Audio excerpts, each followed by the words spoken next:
Hey everyone, welcome to that Paranormal M channel. Don't forget to hit subscribe and turn on the notification bell so you never miss the latest videos. I'm so happy I get to do what I love most, sitting here and telling you about paranormal experiences from all over. And what makes me even happier is knowing these stories can help you relax and sleep better. So don't hesitate to share your own paranormal experiences with me. You know how every neighborhood has that one neighbor? Yeah. So ever since I was a kid, we've had this one woman across the street. I'll call her Mrs. Drummond. She's hard to describe without sounding dramatic, but she just radiates this mean-spirited energy. The kind of person who seems to get actual joy out of other people's problems. She's always been like that. Gossiping, whispering, twisting stories, saying cruel things with this sweet little smile on her face. If you saw her from a distance, you'd think, oh, just a sweet old lady with her cup of tea. But once you get closer, it's different. She's about 76 now, I think. The weird thing is, she looks younger than she did when I was a teenager. I know that sounds impossible, but I went through some old photos once, like from family barbecues and stuff where she's in the background, and compared them to how she looks now. And I swear to you, she looks fresher, brighter, less tired. Almost like she's aging in reverse. My family still invites her over sometimes for tea. I think they just like the drama, honestly. The gossip. I never understood it. As a kid, I was terrified of her, and I couldn't even explain why. It was just her vibe. You know when someone walks into a room and the air feels heavier? That was her.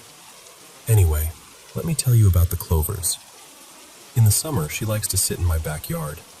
She'll just stare at the grass, super quiet, like she's watching something only she can see.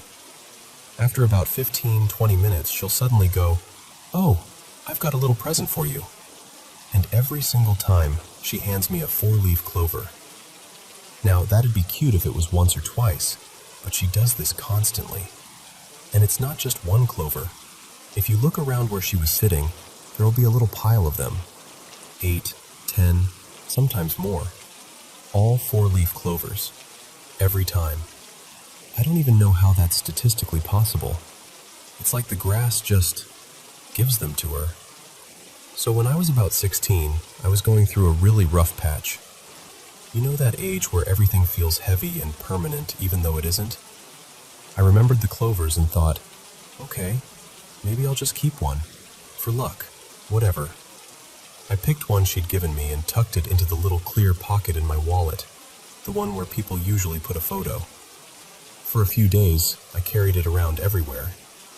And then one night, I was sitting alone and it hit me.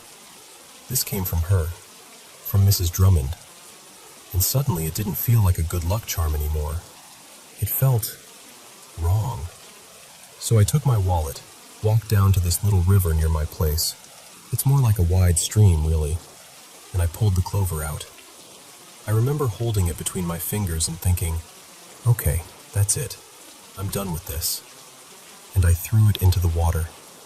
I didn't do it secretly or anything. 2 of my friends were with me, Marco and Tess. They watched me throw it in. We even joked about it on the way home, like, there goes your cursed clover, dude. That kind of thing. The next morning, I was getting ready to go out. I opened my wallet to grab some cash. And there it was, the same clover, in the same pocket. I can't even explain the feeling. It wasn't like a jump scare. It was that slow, sinking cold that starts in your chest and moves outwards. I just stared at it for a few seconds thinking, no way. I'm misremembering. I must have mixed it up. Maybe I had 2. But instead of freaking out with me, they kind of backed off. You know that awkward laugh people do when they're scared and don't want to be? They kept saying, you probably just grabbed a different one. Or, you're being paranoid, man. I knew they didn't believe what they were saying. Or maybe they did and just didn't want to consider the other option. That clover haunted me. I kept my wallet in a drawer after that because I didn't even like having it near me. A few days later, I took the clover out, put it on a ceramic plate, and burned it with a lighter. I watched it turn to ash. After that, It never showed up again. But the way I felt in those days, that stuck with me. Fast forward about 8 years. Life moved on. I moved out for a while, then ended up back in the same house. Mrs. Drummond was still there, still weirdly youthful, still sitting in the grass in summer. One afternoon, about 3 years ago, something strange happened. I was walking home, just minding my own business, when a woman stopped me on the sidewalk. She was wearing a long, dark coat and a niqab that covered most of her face, just her eyes visible. I'd never seen her before, and she said my name. Not, "Hey you," or "Excuse me." She said my name, clearly, like we knew each other. Then she started talking like she knew my whole life. Details I don't remember ever telling a stranger. Things about my family, about the house, about the street. I don't know why, but instead of asking, "Who are you?" I just played along. I nodded like I knew her. It was instinct, like my brain didn't want to break whatever was happening. Then she looked past me, right over my shoulder, across the road, straight at Mrs. Drummond's house. And she said, very quietly, "There is a devil living across from you. Be careful what you accept from her." That's it. That's all she said about it. No explanation, no backstory. She just told me to be careful, then blessed me under her breath and walked away. I never saw her again. For a while, I tried to rationalize it. Maybe she was confused. Maybe it was some strange prank. I don't know. I pushed it to the back of my mind. Life was normal again. Nothing strange happened. Until a few nights ago. So, my friend, let's call her Lena, lives a few doors down. She's one of those people who has her life together. Works as a nurse, runs marathons, doesn't drink or do drugs, super grounded, you know? Lena and my neighbor had always had this weird little connection. Like Mrs. Drummond seemed to like her more than most of us. For Lena's birthday, my neighbor gave her a pair of earrings. Small, old-fashioned things. Silver with little green stones that looked like tiny leaves. I remember Lena showing them to me and saying, "They're not really my style, but it's sweet of her," and laughing. She wore them that night. Everything seemed fine at first. We all went home. I went to bed. Around 4 in the morning, I woke up for no real reason and wandered to the window, just to look out. You know how sometimes you just feel like looking outside? Like something pulled you there? I saw Lena on the street. She was still in the clothes from the party, hair messy, those earrings glinting in the streetlights. She was going from door to door, knocking, talking to whoever opened. I couldn't hear what she was saying at first, so I opened my window. She was asking people to take her for a drive. People were confused. Some turned her away, some just closed the door. It wasn't angry, it was more like unsettled, because everybody here knows her as calm, polite, super composed. The next night, it got worse. I looked out again and could see her through her bedroom window. She kept climbing in and out of it, over and over, out onto the little ledge, back in, out, in, for almost an hour. No obvious reason, just this restless, frantic movement, like she couldn't settle in her own skin. At that point, I was really worried. I called her parents. They live about 30 minutes away, but they came as fast as they could. I stood at my window watching their car pull up, watching them.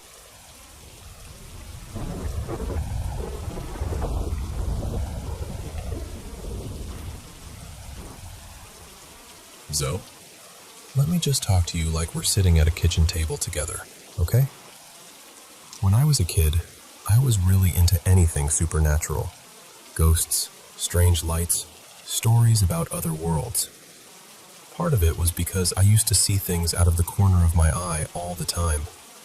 Little shadowy figures, flickers of light, shapes that didn't quite make sense. So I grew up pretty open to the idea that there's more going on than what we usually see. When I was about 10, my dad, Mark, noticed how obsessed I was getting with this stuff. One evening, he called my younger brother, Leo, and me into the kitchen. I still remember the sound of the chairs scraping on the linoleum floor as we sat down.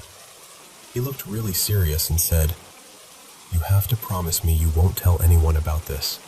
Not yet." This was before people talked openly about aliens on podcasts and documentaries like they do now. Back then, it was way more likely that people would just call you crazy. He took a breath and said, "When I was 7, something happened to me. Back when I was growing up in a little town outside Winnipeg, he told us it was the middle of the night. He'd gotten up to use the bathroom. The hallway light was off, and only this faint glow from a street lamp outside was sneaking through the curtains. As he walked past the short staircase that led down from the bedrooms to the living room, maybe 4 or 5 steps, something caught his eye. He turned his head and froze. At the bottom of the stairs, he saw 3 short beings. He said they were a pale, translucent bluish green, almost like they were made of light and fog at the same time. Their heads were large, their eyes big and black, and their bodies were thin. The one in the middle wore something that looked like a kind of vest or harness, and for some reason that made my dad feel like that one was in charge. Now, this is the part that always gives me chills. He said he suddenly started hearing a voice, but not with his ears. He said the voice didn't sound male or female. It was just clear, pure. And he heard it right in the middle of his forehead, in that spot people sometimes call the third eye. It kept repeating in perfect clarity, "We are not here to harm you. We are not here to harm you." Over and over. Calm. Firm. He told us it was the clearest he's ever heard anything in his life, before or since. What surprised him most is that he wasn't really scared. He said he actually felt excited, curious. He realized he could talk back to them the same way. So, without moving his lips, he asked in his mind, "Will I ever see you again?" And he said they replied, "We will let ourselves be known." Right after that, he said there was a flash of light, not blinding, just sudden, and the 3 beings seemed to fold into a single glowing cube, floating in the air at the bottom of the stairs. Then the cube shrank smaller and smaller, like a pixel disappearing, until it was gone. And just like that, the stairwell was empty again. As a 10-year-old hearing this, I was spellbound. Of course I believed my dad. He's one of the most level-headed, grounded people I know. I carried that story around like a secret treasure. When I was about 12, I made the mistake of sharing it at a friend's birthday party. I thought everyone would be amazed. Instead, one of the kids just laughed and said my dad was delusional. A couple of others joined in. I remember my face getting hot, and I laughed it off in the moment. But inside it hurt. A lot. Because they weren't talking about some random stranger. They were talking about my dad.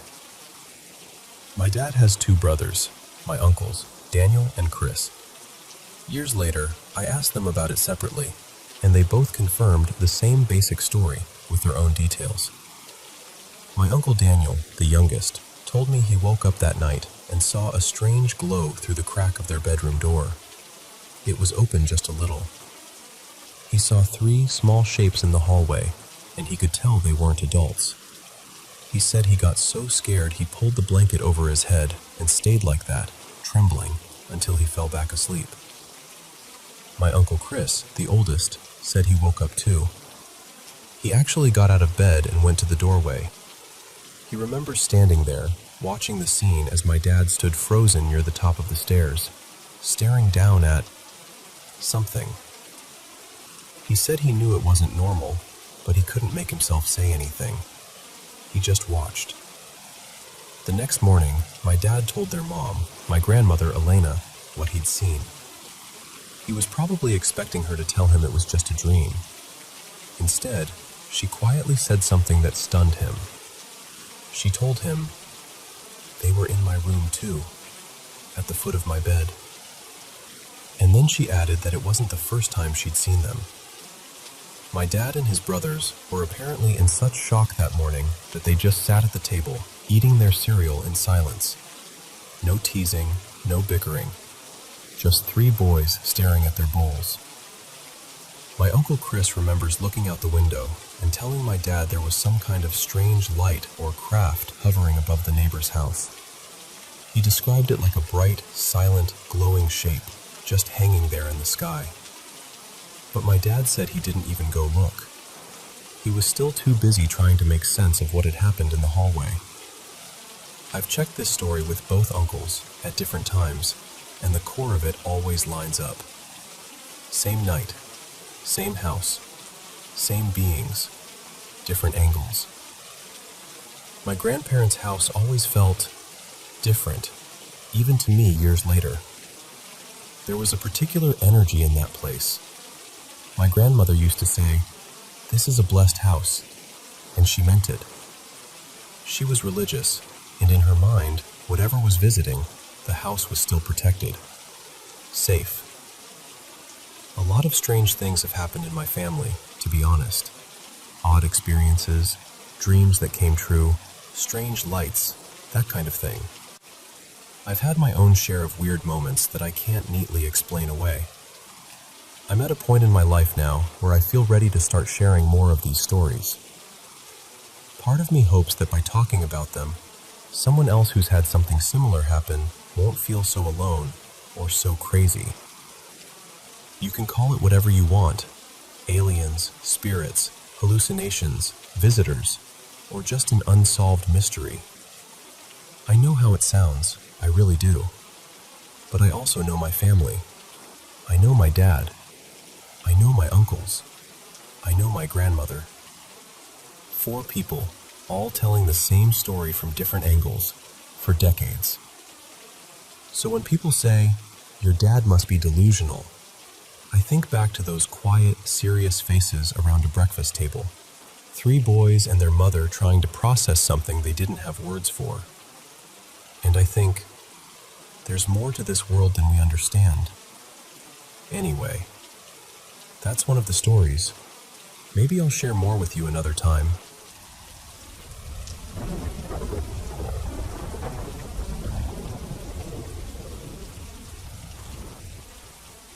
So let me just talk to you like we're sitting at my kitchen table for a minute, all right? I'm a veteran. I got out of the military a few years back, and now I live up in northern Michigan, just outside this small lake town.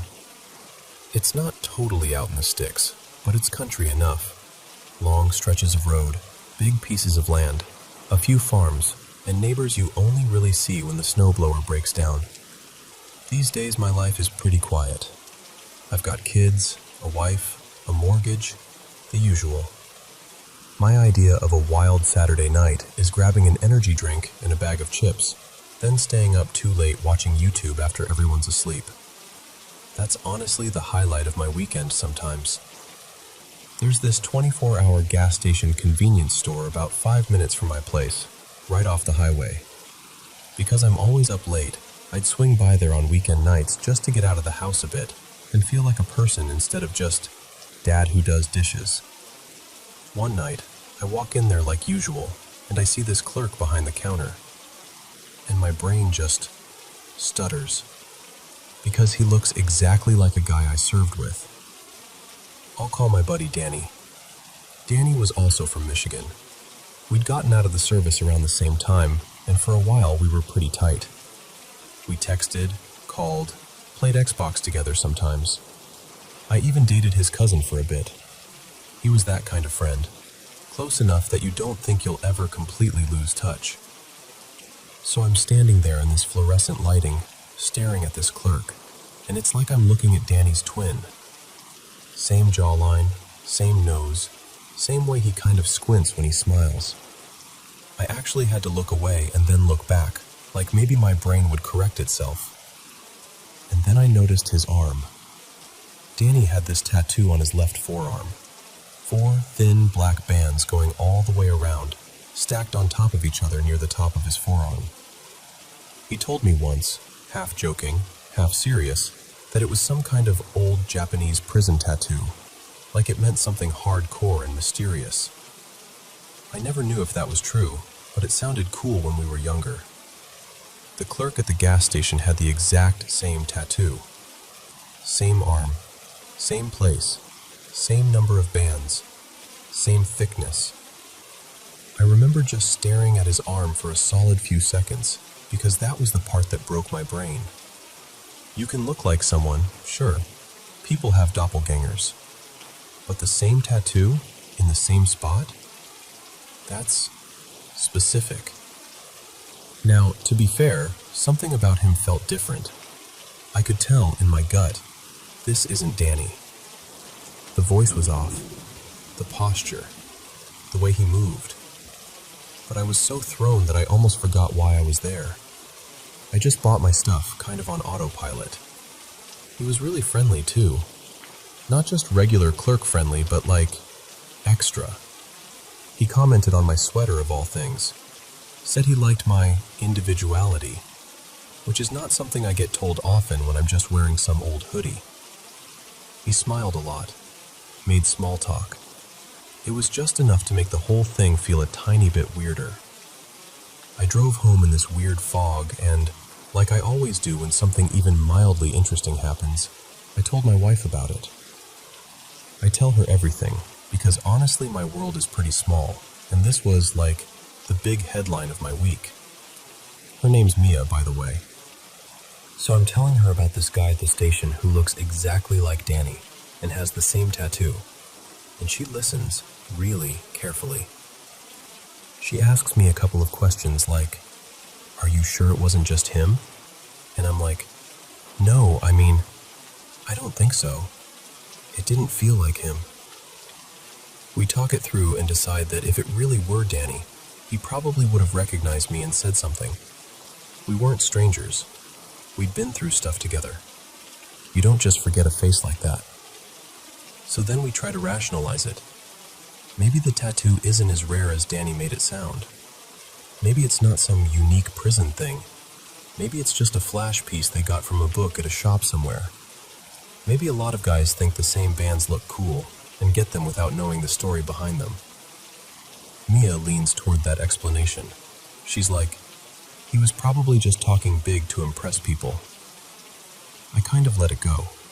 At least, I told myself I did. But I kept seeing the clerk. I'd go in on another Saturday night, and there he was, working the late shift. Then the next weekend. At some point, I realized I'd seen him enough times that it would now be awkward to ask, "Hey, do you know a guy named Danny?" Like, I'd missed my window for it to be casual. Still, he always felt just slightly off. Not creepy, just off. Familiar in a way that made my brain itch. Eventually, I couldn't shake it. So one night I decided, all right, let me just look Danny up, see what he's been up to. Maybe he actually moved up here. Maybe this is all a big coincidence, and also not a coincidence. I looked him up online, and that's when I found out that Danny had died. Not years ago, not some distant tragedy. He'd passed away about a month before I went searching for him. I just sat there staring at the screen. You know that feeling where your stomach drops out? That slow, hollow feeling? I had that. Danny was a good friend. He wasn't perfect, none of us were, but he was a solid guy. And I didn't even know he was gone. I didn't call.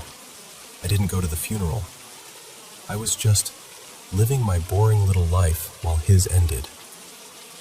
I found his obituary page and left a message there, some clumsy attempt at a goodbye.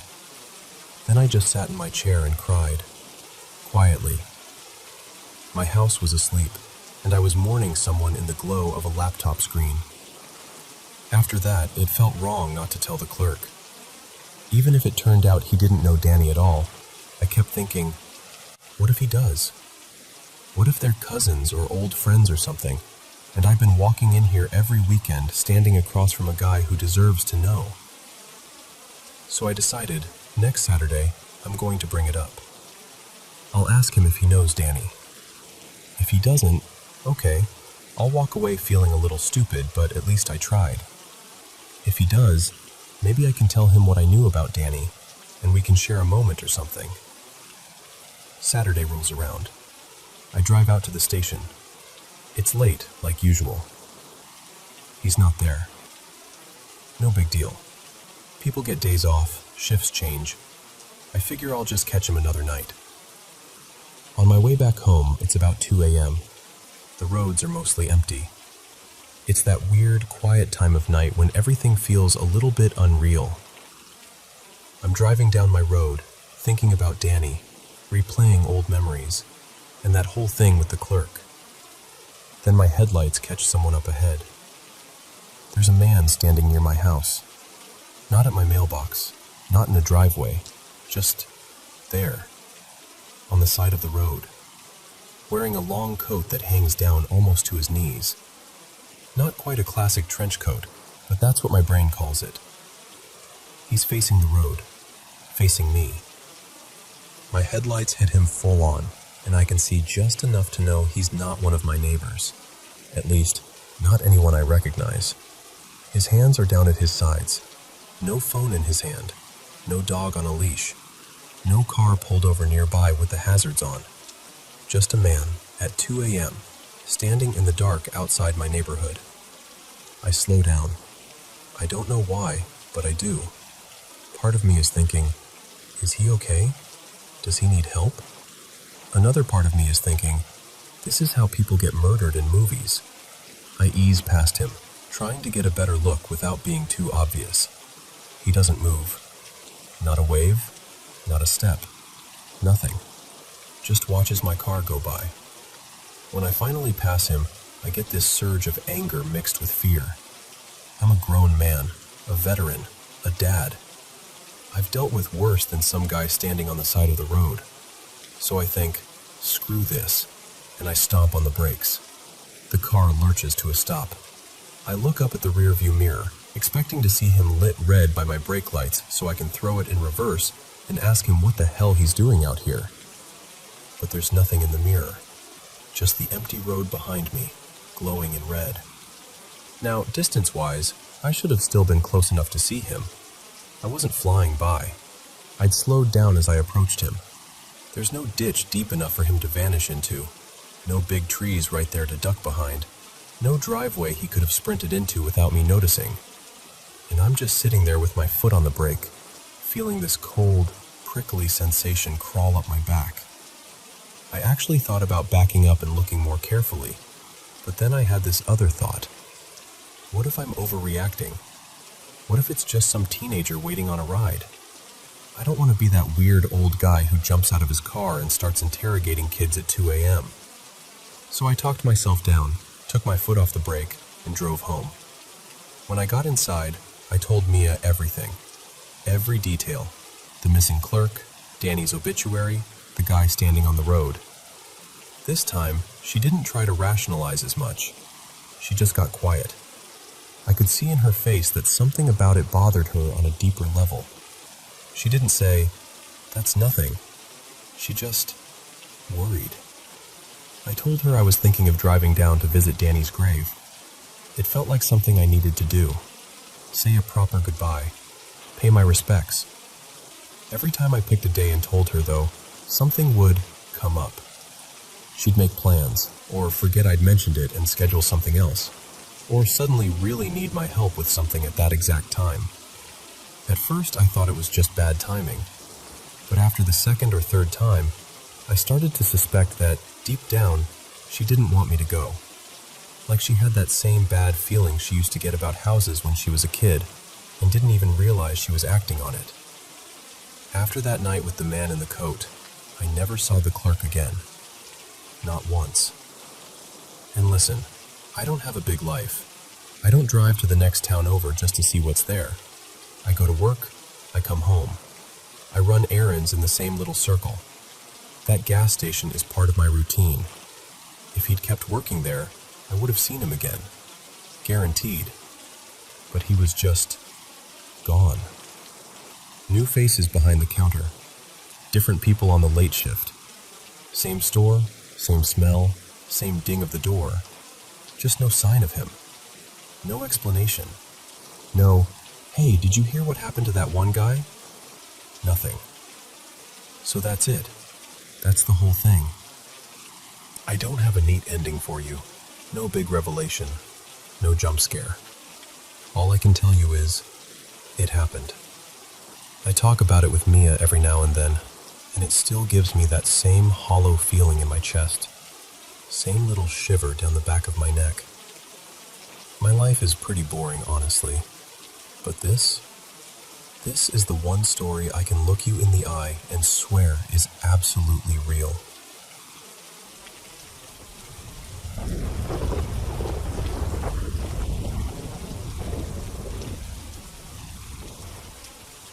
So, I want to tell you about something that's been hanging around my fiancé for years. I'm not totally sure what I believe about ghosts and all that, but whatever this is, it seems to follow him, not the place. And honestly, that's what freaks me out the most. Back when Liam still lived with his parents, weird stuff would happen all the time in their house.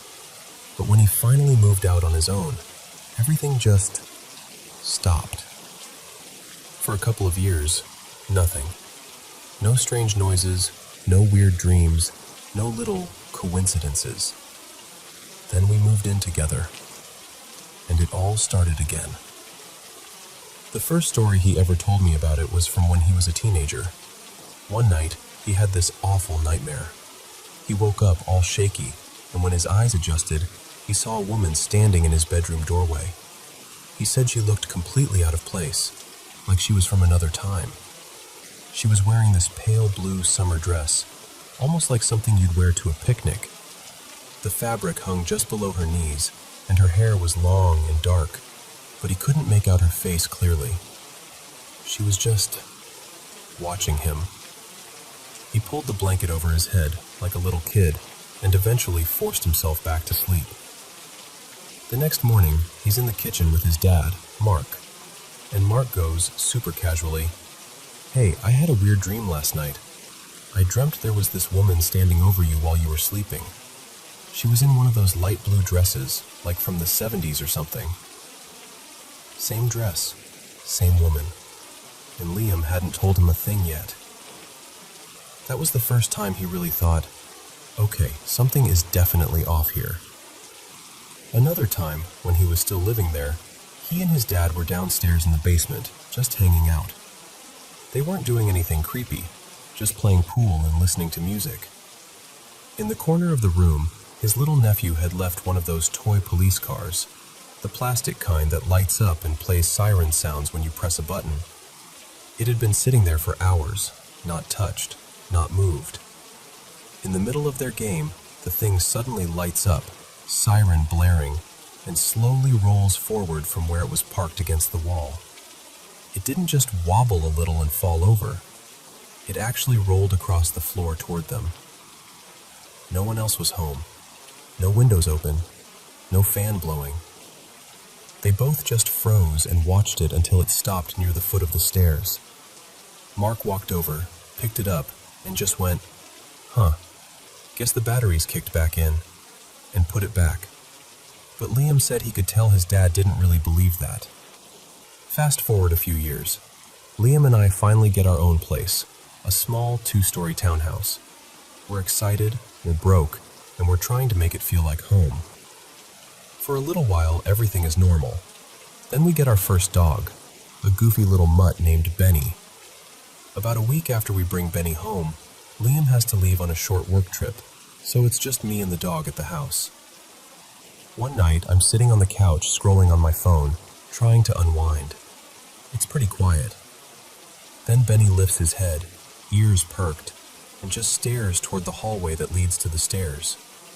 At first, I think he's just hearing the neighbors, but then he stands up, starts growling, real low at first, and walks over to the bottom of the stairs. Our upstairs linen closet is right at the top of those stairs, and he's locked in on it like a laser. He starts barking, full on, non-stop, at that closet. I'm alone. It's past midnight, and he will not stop. Eventually, I'm so freaked out, I grab a heavy blanket, roll it up, and shove it tight along the bottom of the closet door so it feels sealed, I guess. Only then does he finally calm down enough to come back to the bedroom with me. But the whole night he sleeps with his back pressed against my leg, facing the door. And that was just the start. Around that same time, I started working third shift at a small nursing home, 10 p.m. to 6 a.m. shifts. That meant Liam was alone at night a lot, and he's the one who started noticing the really dramatic stuff. Our townhouse is pretty open. When you walk in, the living room and kitchen kind of share the same space, with just a counter dividing them.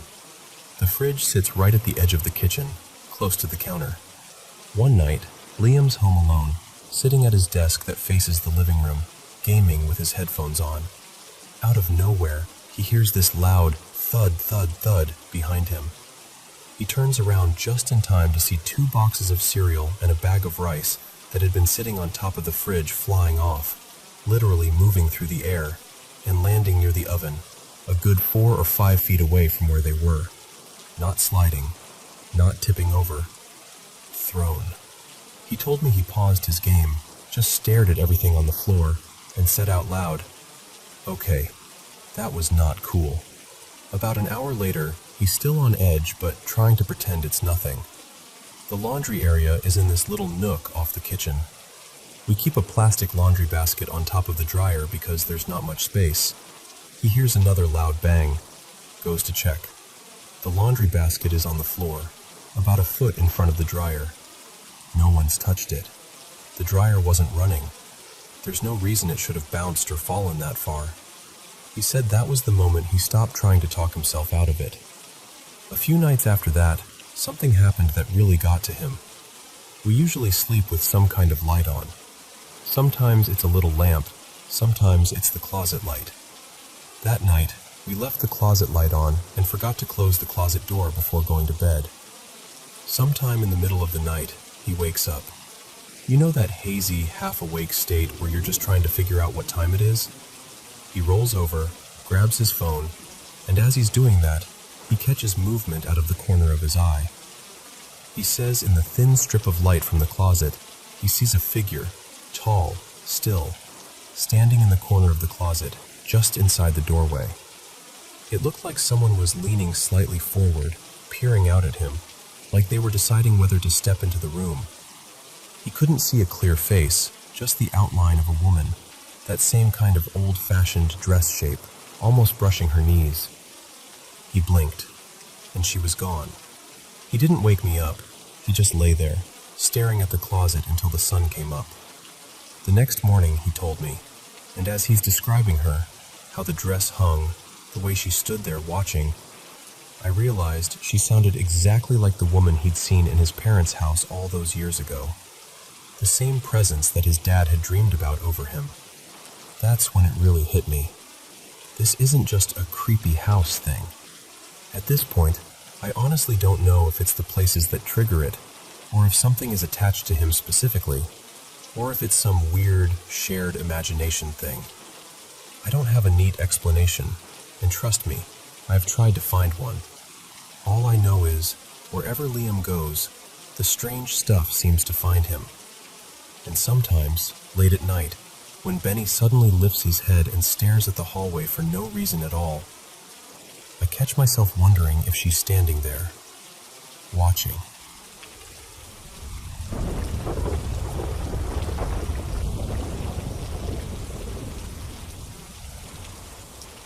So, I guess I should start by saying that my partner, Noah, seems to have this little storm cloud of weirdness that follows him everywhere.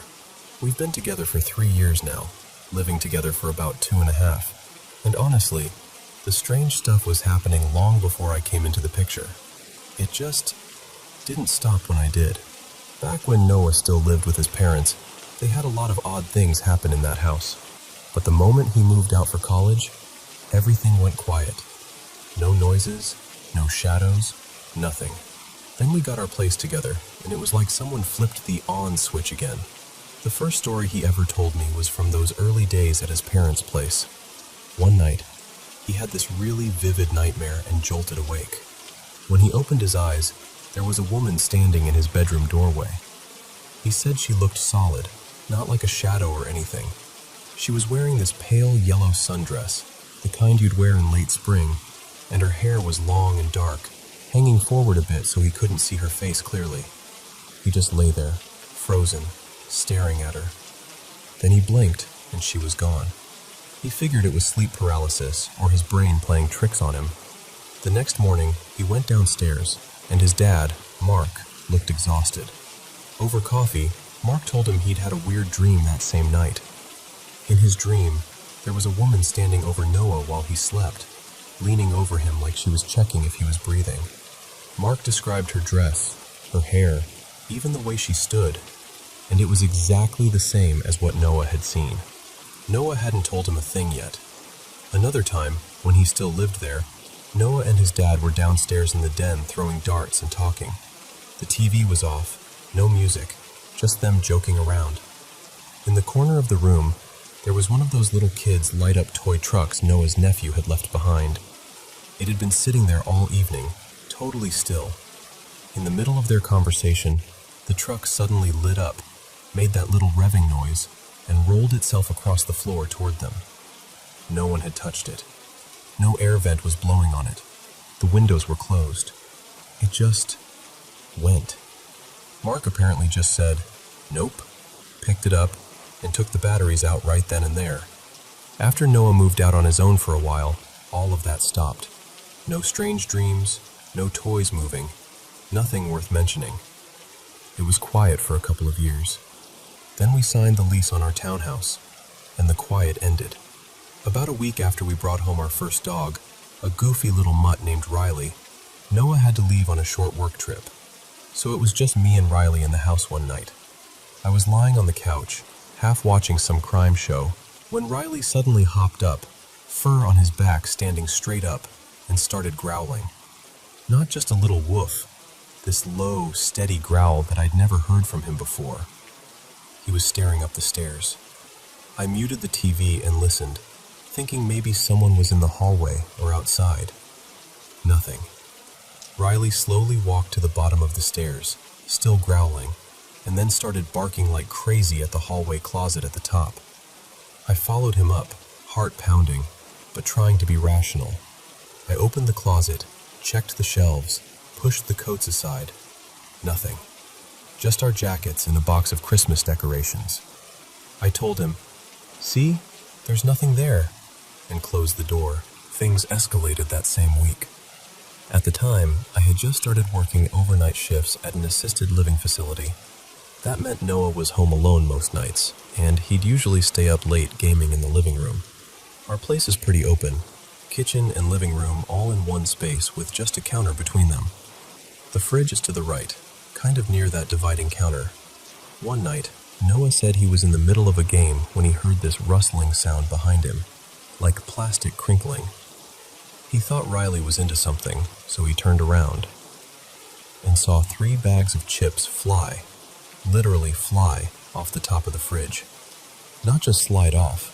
He swears they went out and forward, like someone had grabbed them and tossed them toward the stove. They landed a good 5 or 6 feet away, near the oven. He checked Riley first, thinking maybe the dog had bumped the fridge, but Riley was asleep on the other side of the room. No one else was home. No one was near the kitchen. About an hour later, he heard another thump from the laundry nook. We keep a plastic laundry basket on top of the dryer, and he said he watched, from his desk, as the basket slid to the edge and then popped off like it had been pushed. It landed on the floor about a foot in front of the dryer.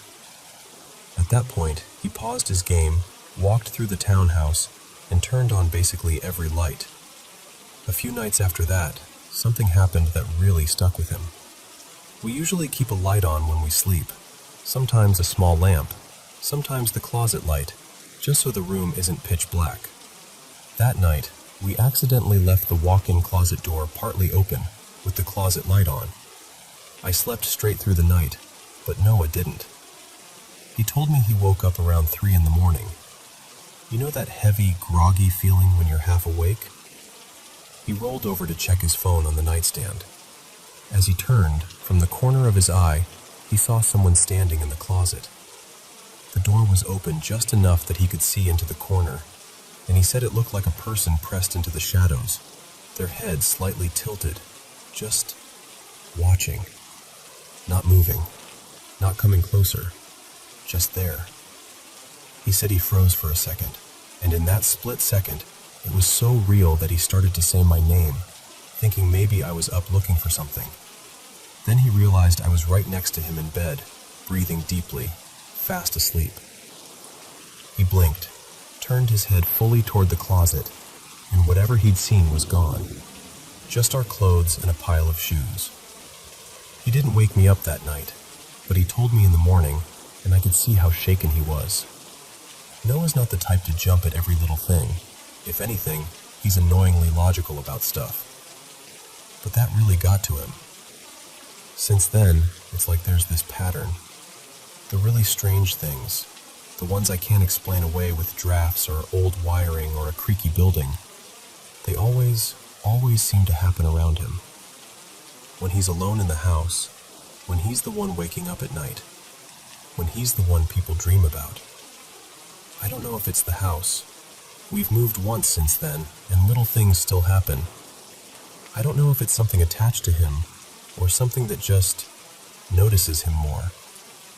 All I know is that, wherever Noah goes, the weirdness eventually finds its way back.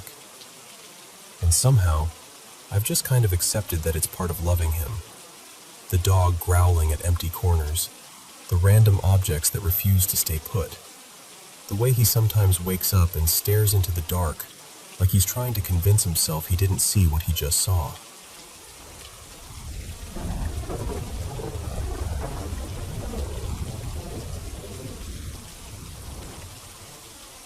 So, a few nights ago, I had this dream that felt so real, it kind of stayed with me all day after.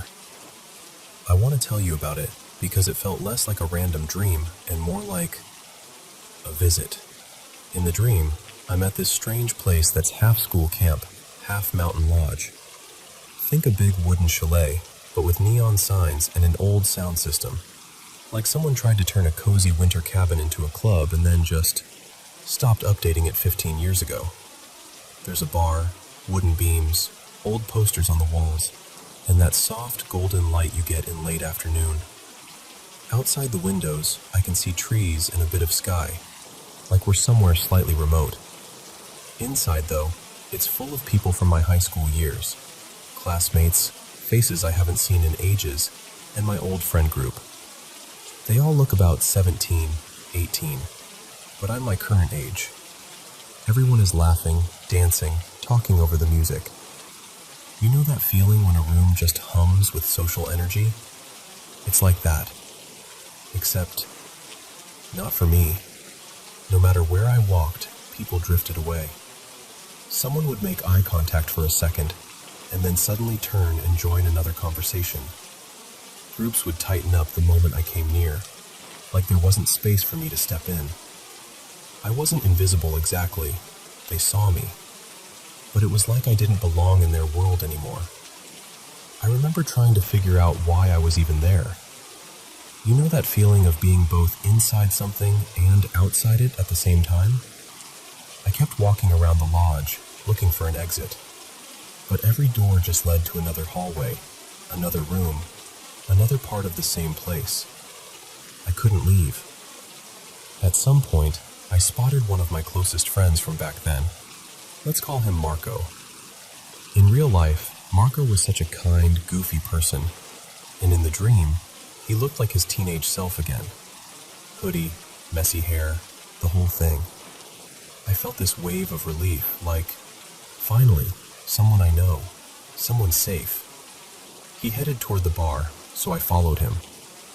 I caught up and said something like, "Hey, aren't you going to wait for me so we can sit together?" The kind of thing you say when you're half joking, half hoping. He didn't seem angry or cold. He just smiled and shrugged, like it was no big deal, and said, "You know, they're waiting for me to drink and dance," and then drifted away into the crowd. The weird thing is, As soon as he left, the bar area felt almost abandoned. The music sounded faint, like it was coming from another room. The bar counter looked dusty, like it hadn't really been used in years. Bottles were still there, but the labels were faded. I remember seeing dust suspended in the light from the windows, moving slowly, like time itself had slowed down. The whole place felt nostalgic, but not in a sweet way. More like walking through an old memory you're not sure you're supposed to be in anymore. Eventually, the crowd thinned out. The music quieted. People kind of faded away until the lodge was almost empty. That's when I noticed him. There was a man standing near the end of the bar, someone who clearly worked there. A waiter or bartender, maybe both. I realized he'd been around the whole time, but I hadn't really seen him until that moment. He was dressed very simply. Dark jeans, a plain shirt, and he was holding a well-worn leather jacket over his arm, like he was about to clock out and leave. He didn't look old, but not young either. One of those people whose age is hard to pin down. His presence felt grounded. "Calm," she said through these shaky, happy tears. "It happened. It finally happened." And he smiled at her, this warm, reassuring smile, and replied, "See? I told you it would come right when it was meant to." His tone was light, almost playful, but there was something very certain in it, like he really knew what he was talking about. Clara let out this sort of breathy laugh, like a weight dropped off her shoulders, and said, "Yeah, it's over now." I had no idea what they were talking about. It felt like I'd stumbled into the end of someone else's story, one that had nothing to do with me. But at the same time, something about their conversation tugged at me. I felt this weird mix of sadness and hope in my chest. When Clara walked away, I went up to him. I didn't even know what I wanted to ask. The words just came out of my mouth before I decided to say them. I said, "What about me?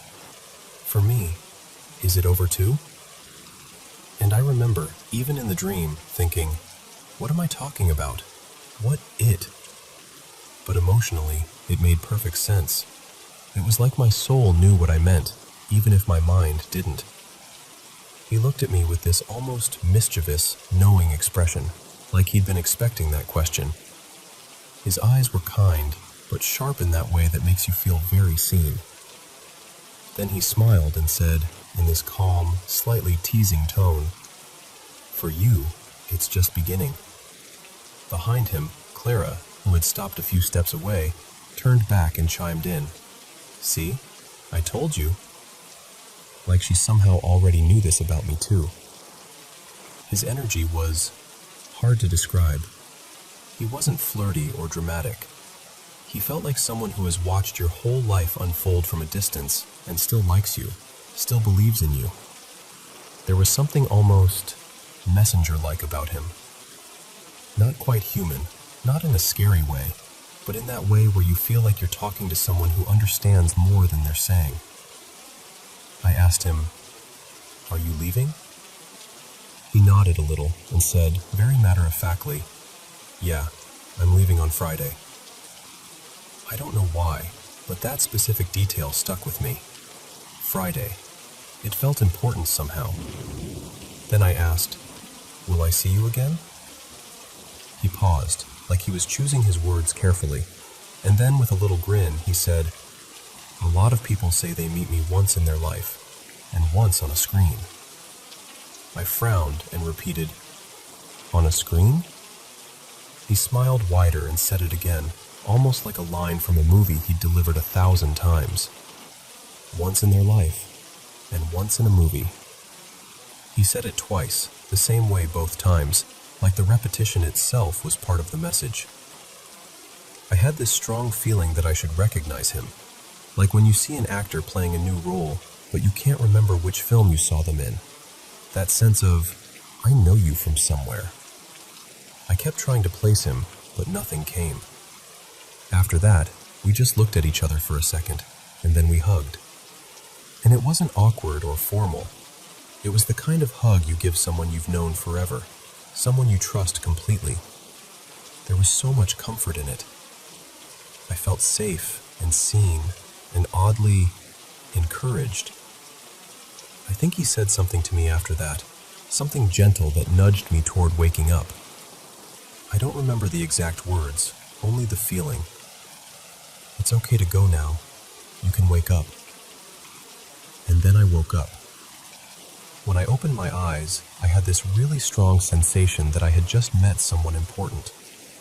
Not just a random dream character, but someone I was supposed to meet. I kept thinking, I should know who he is.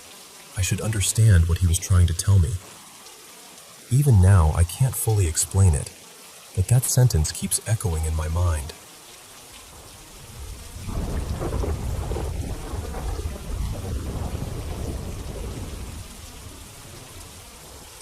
So, this all started in my dorm.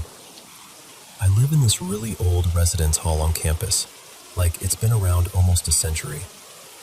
My room's actually pretty big for a dorm, and when you first walk in, there's this little entry area with a table where I usually dump my keys and mail. One night, I was standing there by the table talking to my boyfriend. Well, my boyfriend at the time. I'll call him Eli. And after we finished talking, he walked toward my bed on the other side of the room. I turned back to the table to organize some stuff, and a few seconds later, I felt this pressure on my backside, like someone put their hand there. He does that sometimes when he's being playful, and I could feel that sort of someone's right behind me presence. So I just assumed it was him, and I even smiled a little, like, okay, very funny. But when I turned around, Eli was way across the room, sitting on the edge of my bed, looking down at his phone. There was nobody behind me. We both kind of froze. I told him what I felt, and he got this weird look on his face, but we ended up brushing it off, like, okay, the dorm is old, maybe I imagined it, that kind of thing. The next day, though, we got into an argument. Nothing huge, but enough that he left the room to cool off. There's this side staircase a little ways down the hall that nobody really uses, and he went to sit there by himself. Later, when we were talking about it, he told me that while he was on the stairs, he heard footsteps coming down toward him. Slow, like someone was taking careful steps. He thought it was me coming to talk to him, so he didn't even look up at first. Then he said he felt a presence beside him. He saw a shadow on the wall that looked like my silhouette, my height, my hair, just kind of there with him. And then he felt a hand on his back, the way I do when I'm trying to comfort him. He said it felt exactly like me. He was still upset and waiting for me to say something, but I didn't. So he turned around to look at me, and there was no one there. The stairs were completely empty. When he looked back at the wall, even the shadow was gone. After that, he went outside to this small courtyard near the building to calm down. It was really late and pretty quiet, just a light breeze. While he was out there, he noticed one tree in the corner moving way more violently than the others, like something big was pushing through the branches. He said it didn't match how the wind felt at all. Everything else was barely moving, but that one spot was shaking. From there, things kind of followed him. He doesn't live with me, so most of what's been happening since then has been at his house. One night, he was taking a shower. Everyone else was asleep, and the bathroom door has one of those older locks, but the key for it had been missing for a while. He said he suddenly noticed the lock turning very slightly, like someone was trying to twist it from the outside, just enough to move, not enough to click. When he stared at it, he saw something dark, like a little shadow, scurry under the gap at the bottom of the door. It was quick, like it darted away. The next day, something similar happened to his cousin when they were using the same bathroom. They didn't even know about his shower story at that point. I was in there, just minding my business, when I heard a knock on the door. It was Eli. He sounded a little shaken and asked, "Hey, can I come in?" I said, "Yeah," and he opened the door and looked really confused. He asked me, "Did you just call me?" I told him no, I hadn't said anything. I hadn't even spoken since I left the kitchen. He swore he heard me calling his name from down the hall, loud and clear, in this specific teasing voice I use sometimes. He said it was exactly how I sound, and it used the nickname that only I call him. That's what freaked him out the most. It wasn't just my normal voice. It was a tone I only use with him. He asked me if I could try to copy it, to see if maybe he'd just imagined it. I tried a few times, but he kept shaking his head and saying, "No, that's not it. It was sharper, closer, more like you were right next to me." And that's just one example. These kinds of things have been happening to him almost daily now. He'll be in his room, or the kitchen, or the bathroom, and he'll feel like something is there with him. He says the feeling gets especially strong when he's sad or stressed. There was one time he told me that he was lying in bed feeling really low, and he suddenly felt this gentle pressure on his shoulder, like someone was trying to comfort him. He said, "It felt like you. I almost said your name out loud, but you weren't there." He'll text me sometimes saying, "It's here again," or "It feels like you're in the room, but I know you're not." There's also this smell in his bedroom that we can't figure out. It's only in his room, nowhere else in the house. It's this weird, rotting kind of smell, like something wet that's been left too long, or old food hidden somewhere. But we've cleaned everything, moved furniture, checked the closet, the vents, under the bed, everything. It just lingers. It comes and goes, but when it's there, it's really strong. So that's what's been going on. To sum it up, it started in my old dorm with something touching me when no one was there. Then something that looked and felt like me went to comfort him on the stairway. He keeps seeing and hearing things at his house, locks moving, shadows under doors, something calling his name in my voice. He feels a presence most when he's sad, and sometimes it tries to comfort him in ways that feel like me. His room has this strange, rotting smell we can't trace. I don't know if it's something attached to him, or to both of us, or if it somehow followed us from the dorm, but it feels personal, like it's trying to copy me or use me to get close to him. I'm honestly worried about him. I care about him a lot, and it's getting harder and harder to just brush this off as nothing. So, that's our story. I don't really know what we're dealing with, or why it seems so focused on him, and on me, in a way. But if you're listening to this, and you know anything about this kind of thing, or you've experienced something similar, we'd really love any insight or guidance you can give us.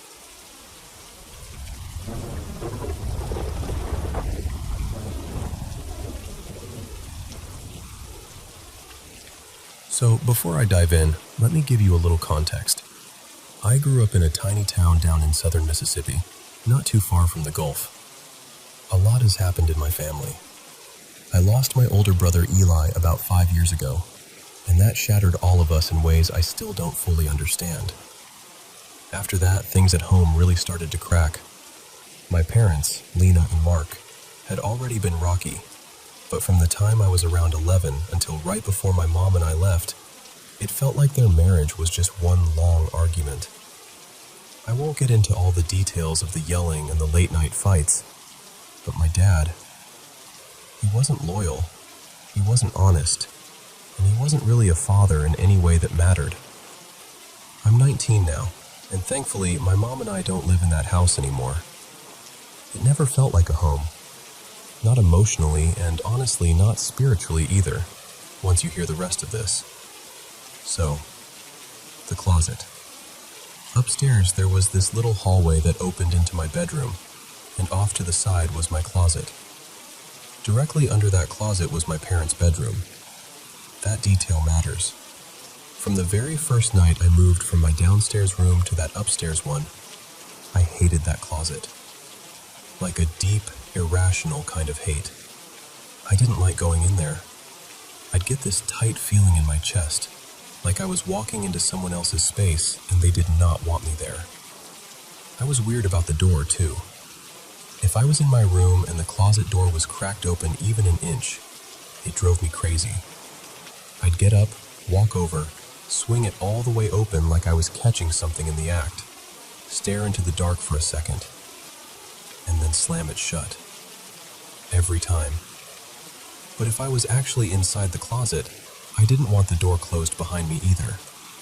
Both options, door open or door closed, felt wrong, just in different ways. Because of that, I kind of stopped using it like a normal person. I'd let clean clothes pile up in a basket and just pull outfits out of there for weeks, sometimes months. Not exactly a life tip, but I was genuinely scared of that space. And then there was the smell. My mom and I tried so many times to describe it, and the best we ever came up with was, imagine an unwashed, sweaty guy's armpit mixed with an old sneaker that's been tumbled dry too long. Damp, sour, hot, and stale all at once. It would come and go, but when it was bad, it was bad. When I was younger, our neighbor's grandson, Jonah, told me this story that our house was on top of an old Native American burial ground. He said Choctaw specifically. Kid stuff, right? I brushed it off, but it stuck in the back of my mind. Sometimes we'd go wandering out in the woods behind the house, and way back, deeper in the wet, marshy part, there were these almost perfectly round little hills. Not like the gentle slope our house sat on. These were distinct, like someone had mounded the earth on purpose. I remember looking at them and thinking about Jonah's story and getting this little shiver, even while telling myself it was nothing. Anyway, my first really strange experience happened when I was around 9 or 10. I remember waking up in the middle of the night, lying flat on my back, which I never do, and staring straight toward the foot of my bed. And I knew something was wrong before I even focused my eyes. I couldn't move, couldn't talk. I was fully awake, but my body felt like it was nailed to the mattress. At the foot of my bed, I could see the outline of something. It was darker than the darkness in the room, if that makes sense. Like someone had cut a person-shaped hole out of the night and pasted it there. I just stared at it. I don't know how long. Maybe it was only a minute, but it felt stretched out and sticky, like time didn't move right. I don't remember how it ended. I don't remember screaming or it leaving. It's like 1 second it was there, and then the memory just cuts. Either I passed out or it vanished, and my brain didn't keep the part in between. I can still see that shape in my mind, though, as clear as if it were yesterday. A few nights later, something similar happened. I woke up already sitting up in bed, which is strange in itself, and I was staring straight out my open bedroom door into the hallway.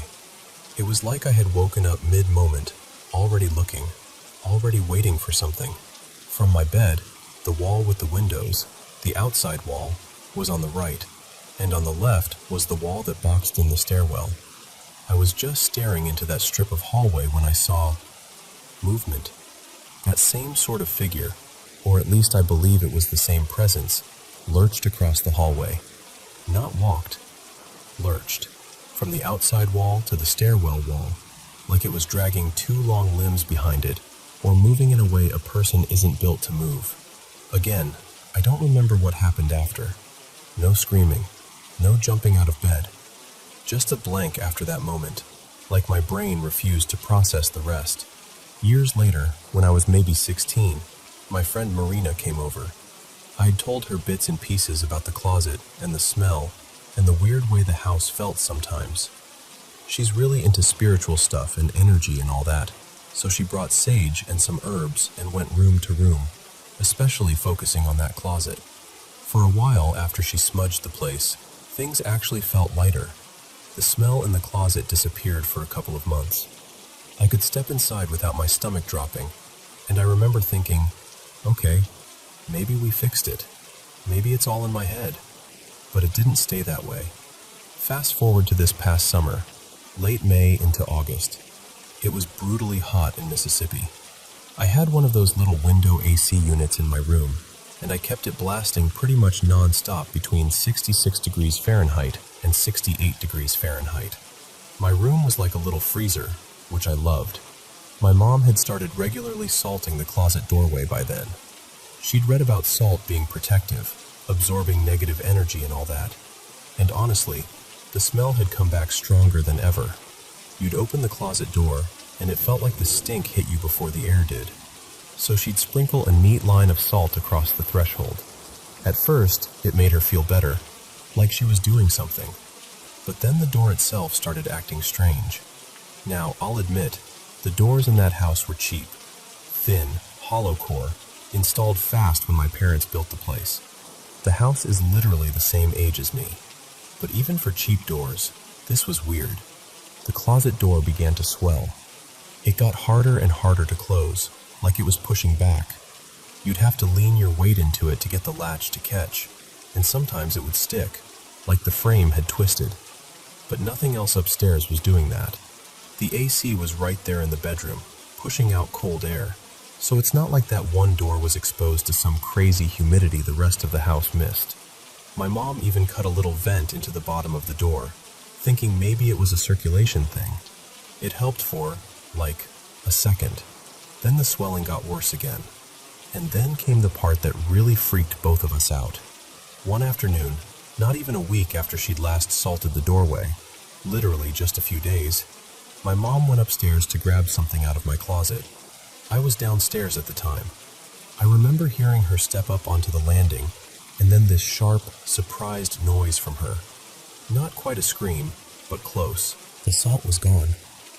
Not scattered, not crusted, gone. In its place, right where that line had been, was the shallow, cold puddle of water. Or not just water, it had this faint, weird slickness to it, like it had soaked up something else. When she told me, she said, it felt wrong, like stepping in a spill that was clean and dirty at the same time. It hadn't rained. Nothing in the closet leaked. There weren't any pipes running under that doorway, and the AC condensation didn't drip there. There was no reason for water to be there, and definitely no reason for all that salt to dissolve so completely in just a couple of days. She checked the baseboards, the ceiling, everything she could think of. Dry. Totally dry.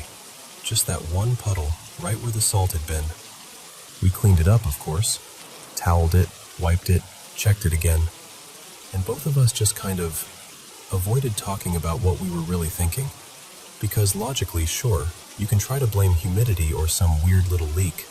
You can come up with a dozen explanations if you really want to sleep at night. But I grew up in that house. I know how it felt when things got heavy, how the air would change, how the smell in that closet seemed to have a mind of its own. I know what I saw at the foot of my bed and in that hallway, even if I can't prove it to anyone.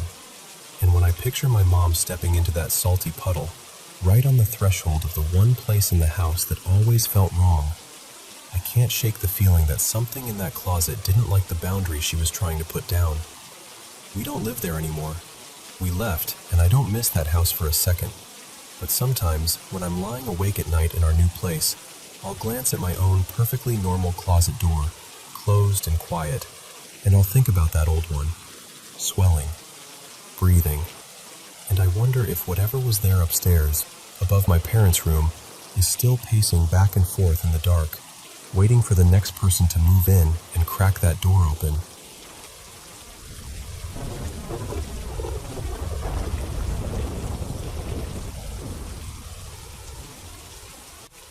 So, let me tell you about this house I used to live in. Back in 2018, my family and I moved into this little place in the downtown area of a small city in southern Saskatchewan, like 20 minutes from the US border. The house itself wasn't anything special, kind of old, kind of cramped, but the location was weird. To the right of us was a duplex and a small parking lot. To the left, another parking lot and this tiny stone house. That stone house was famous in town. It was the first house ever built there. People always talked about it like it was a landmark. It's still standing, all worn down and stubborn. For some reason, in my head, everything spooky that happened in our place sort of pointed back to that stone house. It was literally about 30 steps away, separated from us by a parking lot and this white picket fence. I don't know why, but it just felt like whatever was going on started over there and bled into our place. Anyway, let me walk you through what happened. The bells on the door. The first thing I remember was late 2018, before COVID was even a whisper. It was nighttime. I was at home with my mom and my dad. Mom was on the couch watching some drama show, and Dad was in the kitchen doing dishes and humming to himself. We had these little bells hanging on the front doorknob. We'd bought them to train our dog Milo so he could ring them when he needed to go outside. That training lasted like 1 day. After that, the bells just became our unofficial, someone just came in alert. So I'm sitting there in the living room, scrolling on my phone when I hear the bells. Clear as day. Jingle, jingle. I immediately think, oh, that's my older sister Maya, because she was the only one who wasn't home yet.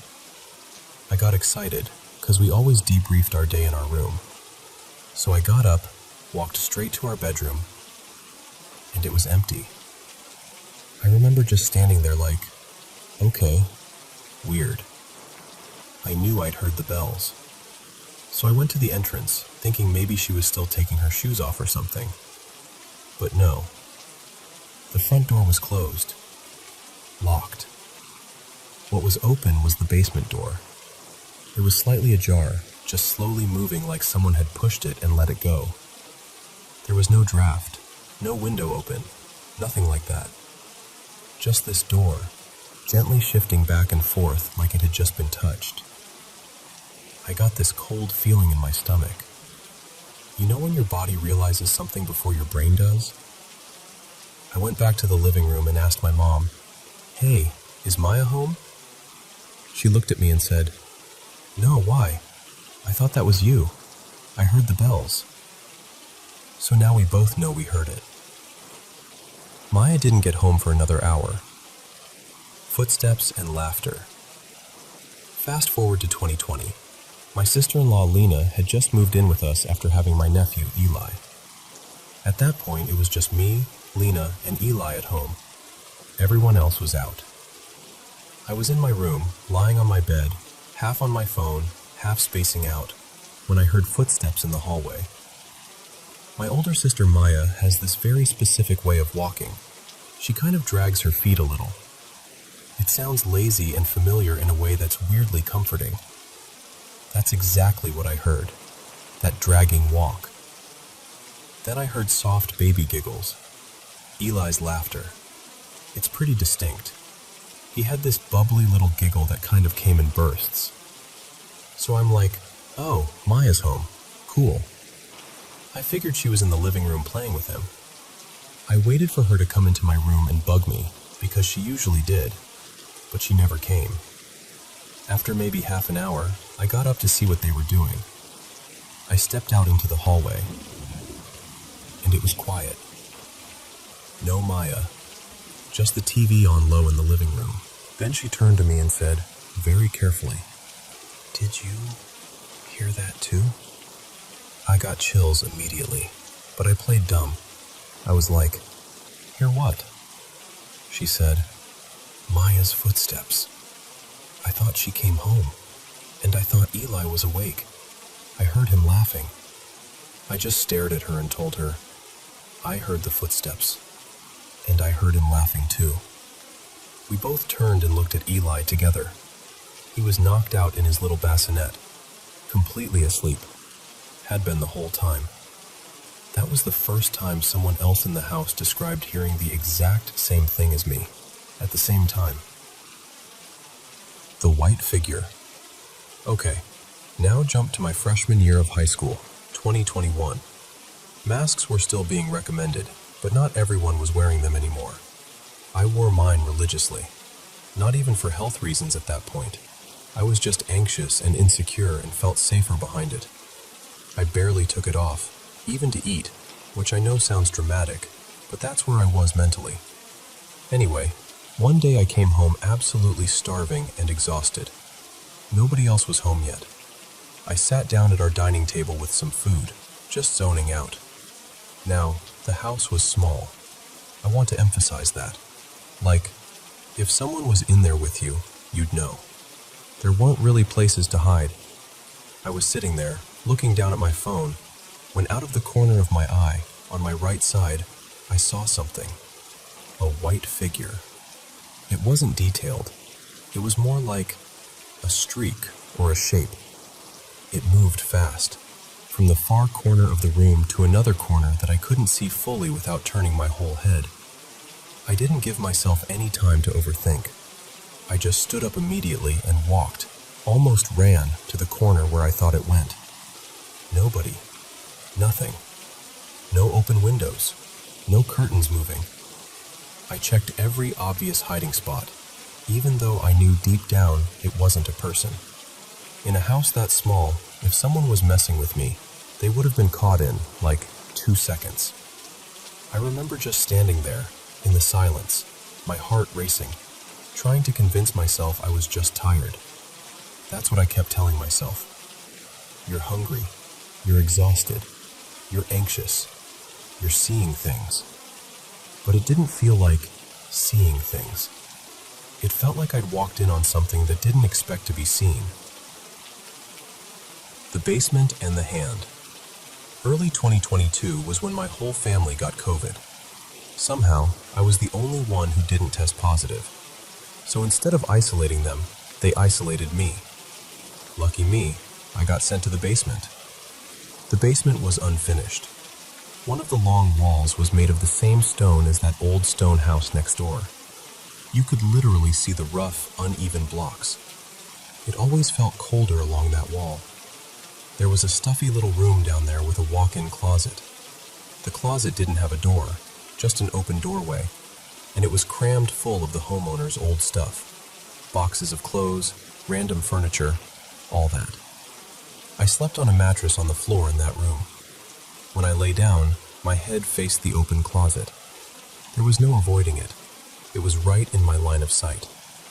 I turned off the main light in the room, but left the closet light on, so I wouldn't feel completely in the dark. Under that light, there was a simple wooden chair sitting in the middle of the closet, like it was waiting for someone. I remember lying there on my back, just staring at one of the legs of the chair. It was like my body was too tired to move, but my brain wouldn't shut up. I started to feel this weird heaviness, like I was pinned to the mattress. Then, in those few seconds that felt much longer, I saw it. A hand. It held there for maybe 3 seconds. Then it let go. My whole body went ice cold. And here's the weirdest part. Instead of screaming or running upstairs, I just shut down. I rolled over, pulled the blanket up, and forced myself to sleep. It's like my brain decided the safest thing to do was pretend it hadn't happened. Later that year, my dad built me a small bedroom in what used to be part of the living room, right in the spot where I'd seen that white figure run to before.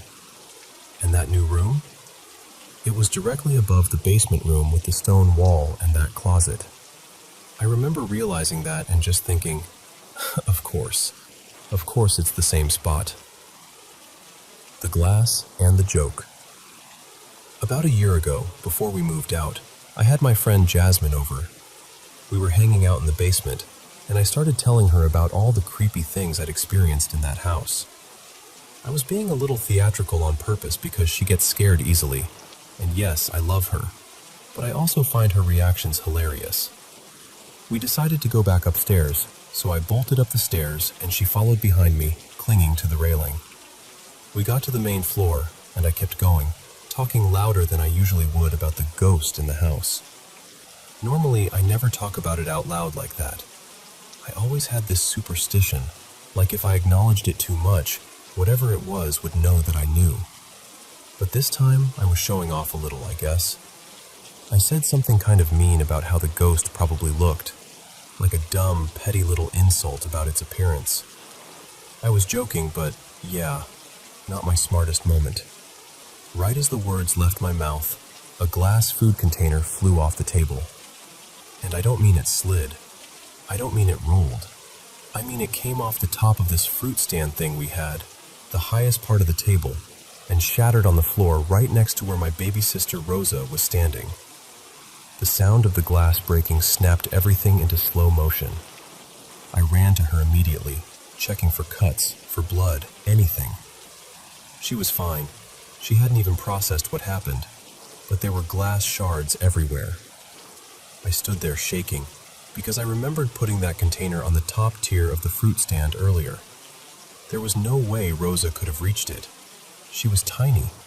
Even now she's small, but back then, no chance. Jasmine was pale and wide-eyed, and I didn't even try to joke anymore. I just cleaned up the glass and quietly decided I would never talk about that ghost like that again. Leaving the house. Not long after that, around April 2024, we finally moved into our own house. Ever since we left that place, nothing has happened. No footsteps, no bells, no white figures, no hands on chair legs. It's been quiet. And I didn't realize how loud that other house felt until we were gone. Whenever I talk about it with my aunt and uncle, Tia Carmen and Uncle Luis, they both insist it was just the basement. They say there wasn't enough light, most of the windows were blocked, and my brain was filling in the gaps. And honestly, I get that. I've watched horror movies since I was like 10 years old. I don't scare easily.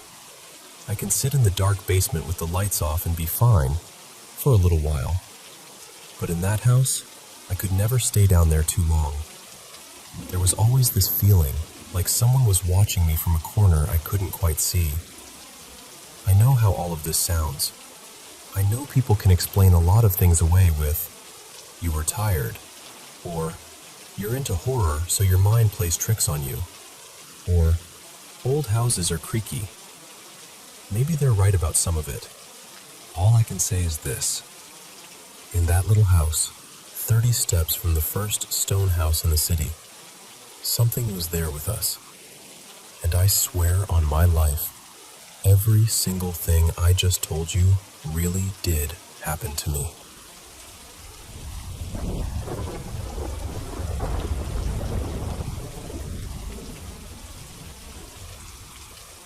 Okay, so I'm just going to talk to you like you're here with me, because honestly, I'm still shaking even thinking about this. These last few months have been rough, like really rough. I live at home with my parents, my mom Elena and my stepdad Mark, and something's been going on in the house that we can't really explain anymore. At this point, paranormal is the only word that feels close, even if it sounds dramatic. It started small.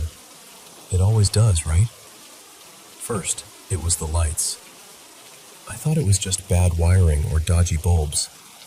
The bathroom light would flicker, then the one in the hallway, sometimes the one over the kitchen sink.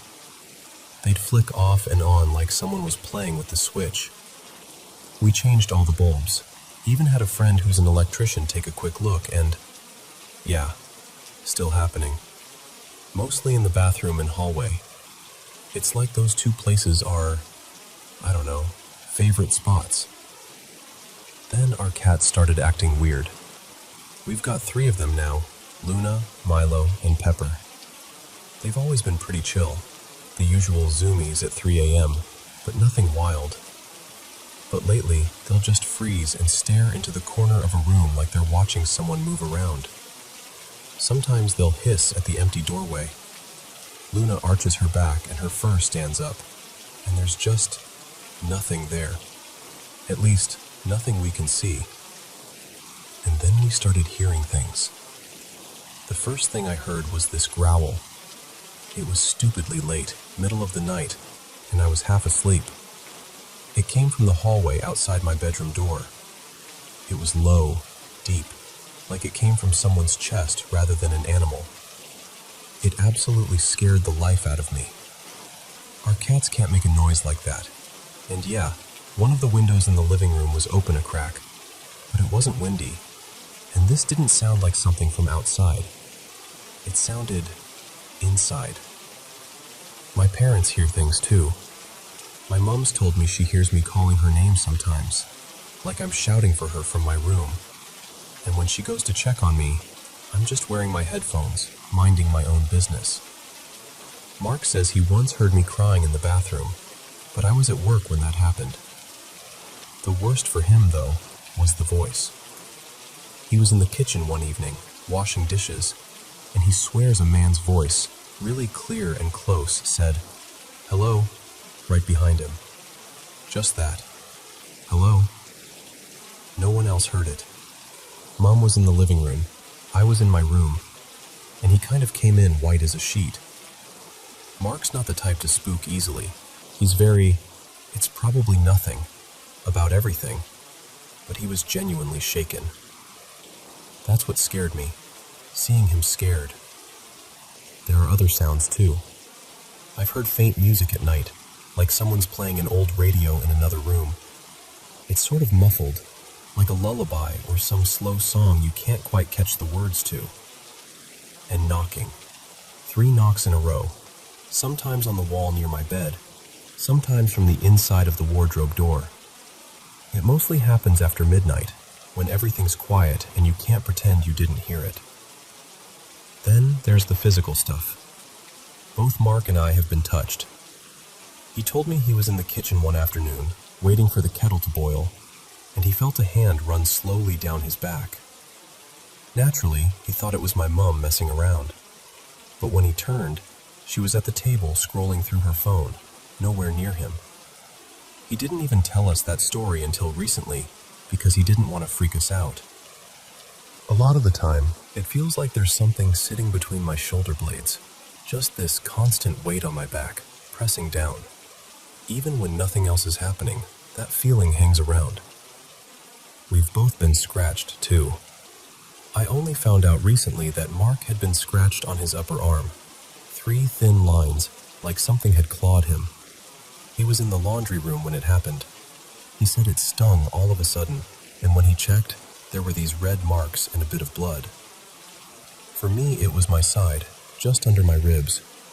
I was getting changed and felt this burning sensation.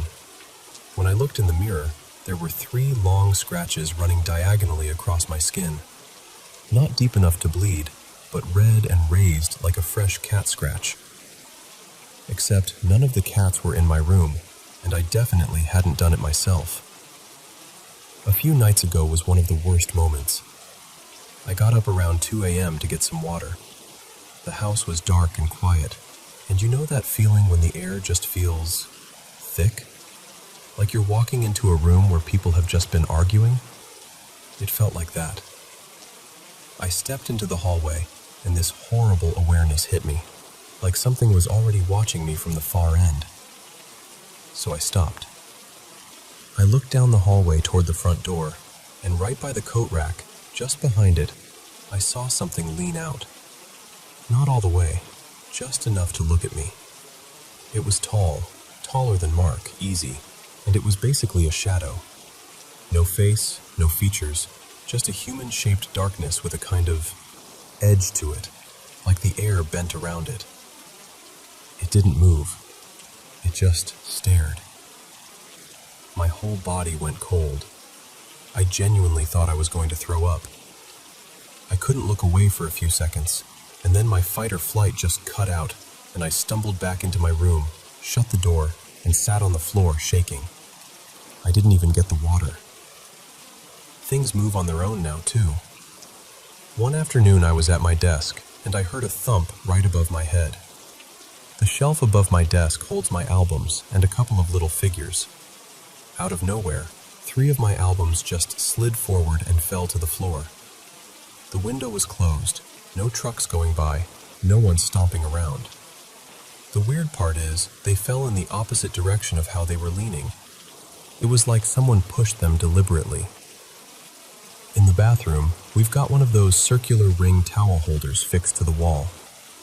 I was in the shower one morning, door closed, no one else in there, and I heard this rattling metal sound. I peeked out, and the ring was swinging from side to side, like someone had just yanked the towel and let it go. It kept going for longer than it should have, like it had a bit too much energy behind it. On top of all this, my mood has been all over the place. I mean, I've been stressed about other stuff too. Life, work, normal things. But this feels different. I go from fine to angry to crying to numb in the span of a day. Little things set me off. I'm snapping at people, then apologizing 5 minutes later. Since all of this started, my sleep's gone to hell. I've been having these vivid nightmares where I'm stuck in my room and something is crouched under my bed, whispering my name. Sometimes I wake up and I'm not sure if I can move right away, like I'm pinned down. It feels like I'm being watched pretty much constantly, like I can't relax in my own home. Honestly, after I did that, it seemed to get worse. The noises were louder. The shadows felt closer. I started waking up more often with that pressure on my shoulders. We've never tried to invite anything into our home. We're not doing Ouija boards or summoning rituals or anything like that. We've had a few odd things happen in the past, like lights flickering on the anniversary of a family member's death, but it always felt gentle, like a loved one checking in. This is not that. This feels heavy and wrong and angry. And the worst part is, it feels like I'm the one getting most of it. Like whatever this is has decided I'm the main target. I don't know why. There are probably more little things I'm forgetting. Cold spots, footsteps when everyone's in bed, doors that are open when we're sure we close them. But my head is kind of scrambled just talking about it. I'm scared all the time. Genuinely. I walk around my own house and my chest feels tight, like I can't get a full breath in. I don't know what to do anymore. I'm tired, I'm frightened, and it feels like I don't have anywhere safe to just exist. I keep hoping I'll wake up one day and it'll all just stop, but it hasn't yet. And that's why I'm telling you this, because I needed someone to hear it, to understand that I'm not just being dramatic or imagining things. So yeah, that's what's been happening in our house.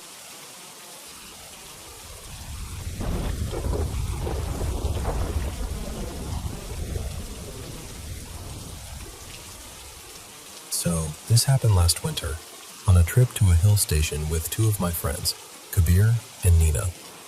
We were there for 4 days, and on the third morning, Kabir shook me awake at around 3:30 a.m.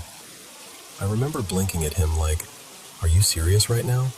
And he goes, "Sunrise trek, viewpoint, come on."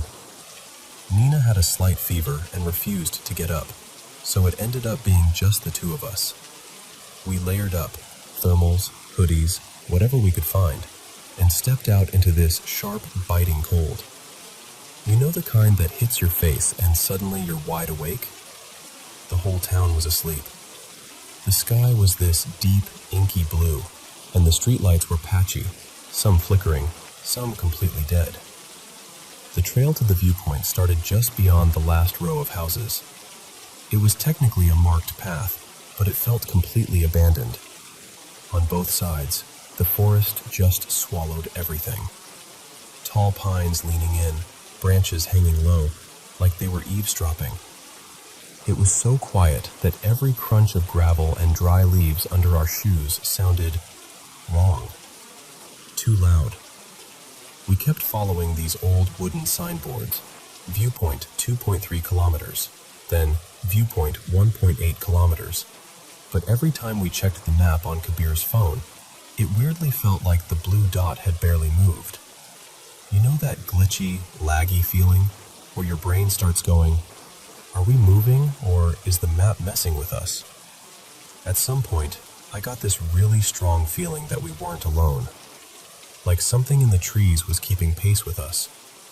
I couldn't see anything, just layers of black and dark green, but it felt aware. Then we zoomed out on the map, and that's when we realized the trail we were on passed right between an old British-era cemetery and a Hindu cremation ground, both hidden behind the tree line. They weren't visible from the road, but they were right there on the map. And that changed everything. Suddenly the air felt heavier. We started noticing how some parts of the road had these weak yellow lights, and other parts were just swallowed by this thick darkness. The kind of dark where your phone torch feels like a joke. We thought about turning back, but we'd already walked so far in, and the idea of trying to navigate back through that darkness, without really knowing the way, felt somehow even scarier. So we kept going, walking faster, not really talking anymore. That's when the dogs showed up. 4 of them. No collars, no tags. They just appeared out of the shadows ahead of us, like they'd been waiting. At first, we froze. Stray dogs at that hour, on a lonely road, can go either way, right? Attack you? Ignore you? You don't know. But these ones didn't growl or anything. 2 of them went ahead of us, trotting calmly, and the other 2 fell in behind us. It was so deliberate, like a formation. Kabir and I just looked at each other, and without even saying it out loud, we decided to trust them. As we walked, they stayed with us. When we slowed down, they slowed down. When we stopped, they turned back to look at us, like, why are we stopping? Every time there was some weird sound from the forest, a crack, a rustle, something, one of them would bark in that direction, short and alert, and the others would suddenly go tense. After a while, the road itself changed. It went from concrete to this rough, broken track, and eventually it just faded out. Like the mountain had decided, that's enough road, no more. In front of us, there was just blackness. No path, no markers, just a steep drop into trees and fog and nothing we could see. Beyond the last broken bit of road, my phone torch just got eaten by the dark. They started barking at that darkness. Not normal barking. This was frantic, angry, almost desperate. They were standing right at the edge of where the road ended, hackles raised, teeth bared, barking at nothing. There was nothing we could see. No animal, no movement. Just empty air and black space. And I don't know how to explain this, but whatever they were reacting to, it felt wrong. Like if we stepped past that point, we'd be stepping into something we weren't supposed to touch. That was it for us. We didn't even talk it through. Kabir just said, "We're going back." And I was like, yes, right now. The moment we turned around, the dogs did too. Same formation, 2 ahead, 2 behind. This time, though, they were more alert, pausing at random spots, sniffing the air, staring into the trees for a second too long. We didn't run, but it felt like we were constantly on the edge of it. The strange thing was, on the way back, we barely saw any of the signboards we remembered. It was like the trail was shorter, or different. We just kept walking, following the dogs, until suddenly the forest thinned out, and we were back near the first houses of the town. By then it was around 6 in the morning. The sky was turning lighter, that pale bluish gray you get right before sunrise. The streets were still empty, shutters down, no one around. We sat down near this closed tea stall, completely drained. The dogs sat with us. One curled up right at my feet. Another flopped next to Kabir. They weren't restless anymore, just there, calm, waiting. At around 6:15, one of the shops finally opened. We got some biscuits and water, and of course, the first thing we did was share the biscuits with the dogs. They ate them happily, tails wagging, but still stayed close, like they were on duty. Right then, this man rode by on a brown horse, like straight out of another era. He looked like a local, with this thick jacket and a scarf wrapped around his face. He slowed down when he saw us and asked where we were headed. We told him we'd tried to go to the viewpoint but turned back, and he said, "Now there's enough light. If you still want to go, I can take you. It's not safe in the dark." We turned around to gesture at the dogs, like, we're okay, they were with us. And they were gone. Just like that. No paws trotting away. No tails disappearing around a corner. They were there 1 second, and the next second, there was nothing. The street was completely empty. Later, when I got back home and told my mom the whole story, she didn't react the way I expected. I thought she'd laugh or call us dramatic. Instead, she got really quiet. Then she said, "You should never walk near graveyards or cremation grounds at that hour. At night, there are things that roam freely, dark things." She looked straight at me and asked, "What if something had followed you home? What if one of you had gotten possessed? There were only 2 of you. What would you have done?" And that question, that's the part that still gets to me. I can handle the creepy trail and the weird map. Hey everyone, welcome to Paranormal M. Long day, huh? Now we finally get to chill together and dive into some creepy paranormal stories. I'm really excited to be here with you guys. I seriously love doing this. So don't be shy. Feel free to share your own paranormal experiences with us too. Before we jump into today's stories, make sure you hit that subscribe button, turn on the notifications, and drop a comment telling me what city you're watching from. Alright, let's get into it. So, let me tell you a story. Back in college, I was living with my mom's mom. We all called her Nana June. It was just the 2 of us in this old house a little ways outside of town. I was juggling a full course load and working evenings at this really busy cookie and coffee shop. Because I was usually out late, we had this little ritual. Every night when I got home, I'd pop my head into her room, tell her I was back, and give her a kiss goodnight. She went to bed early, so it felt important to both of us to have that tiny check-in. One weekend day, this was around 2018, I was home in the middle of the day. I went to the bathroom, sat down, scrolling my phone like we all do, when I suddenly heard this sound. 7 sharp knocks. Not on the bathroom door, but on the wall right next to it. Rapid, evenly spaced. Then a short. Then 7 knocks again. 7 more. So in total, 3 sets of 7 knocks, all in the exact same rhythm. It was so weirdly deliberate that I actually froze for a second. I called out, "Hello?" thinking maybe it was Nana messing with me or that she needed help. Nothing. No reply. No footsteps walking away. No sound of anyone moving at all. When I finished up and came out, I walked through the house expecting to see her nearby. Instead, there was Nana June, sitting calmly at the kitchen table at the far end of the house, pen in hand, going through her bills. I asked, "Hey, did you just knock on the wall while I was in the bathroom?" She looked at me like I'd asked whether she'd just flown in through the ceiling.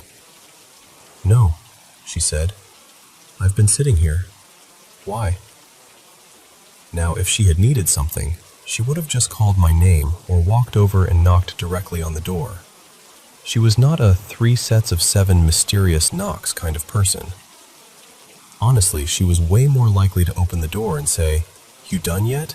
I need to talk to you," and then wander off. I'd lived in that house almost 10 years at that point, and I'd never heard a noise like that before, and I haven't since. But I ended up writing it off as some weird house noise. Pipes, wood settling, whatever. I'm a skeptic by default, so I just kind of shrugged and moved on. The next day, nothing happened.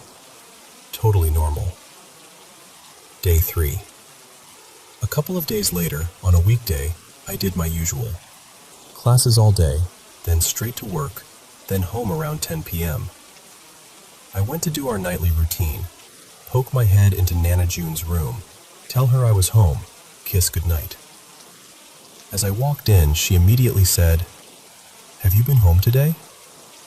I told her no, I'd been at school and then at work. She frowned a little and said, "Well, I've been hearing doors slam all day. If I'm in the living room, they slam on the other side of the house. If I'm back here, I hear them up front." Now, her bed was against an exterior wall, and on the other side of that wall, a half level down outside, there was a door to the crawl space. In storms, that door sometimes blew open and would slam in the wind over and over. So my first thought was, okay, that's probably it again. So I said, maybe it's the crawlspace door. I'll go check. She shook her head and said, it didn't sound like that. It sounded like it was inside. But go look if it makes you feel better. I went outside with a flashlight.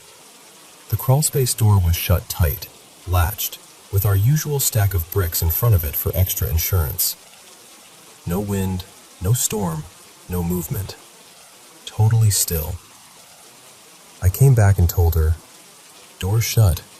Everything's fine. She rolled her eyes and snorted. Please, she said. There's no such thing. She was, and still is, extremely not into anything paranormal. We said goodnight and went to sleep. The next day, again, totally uneventful.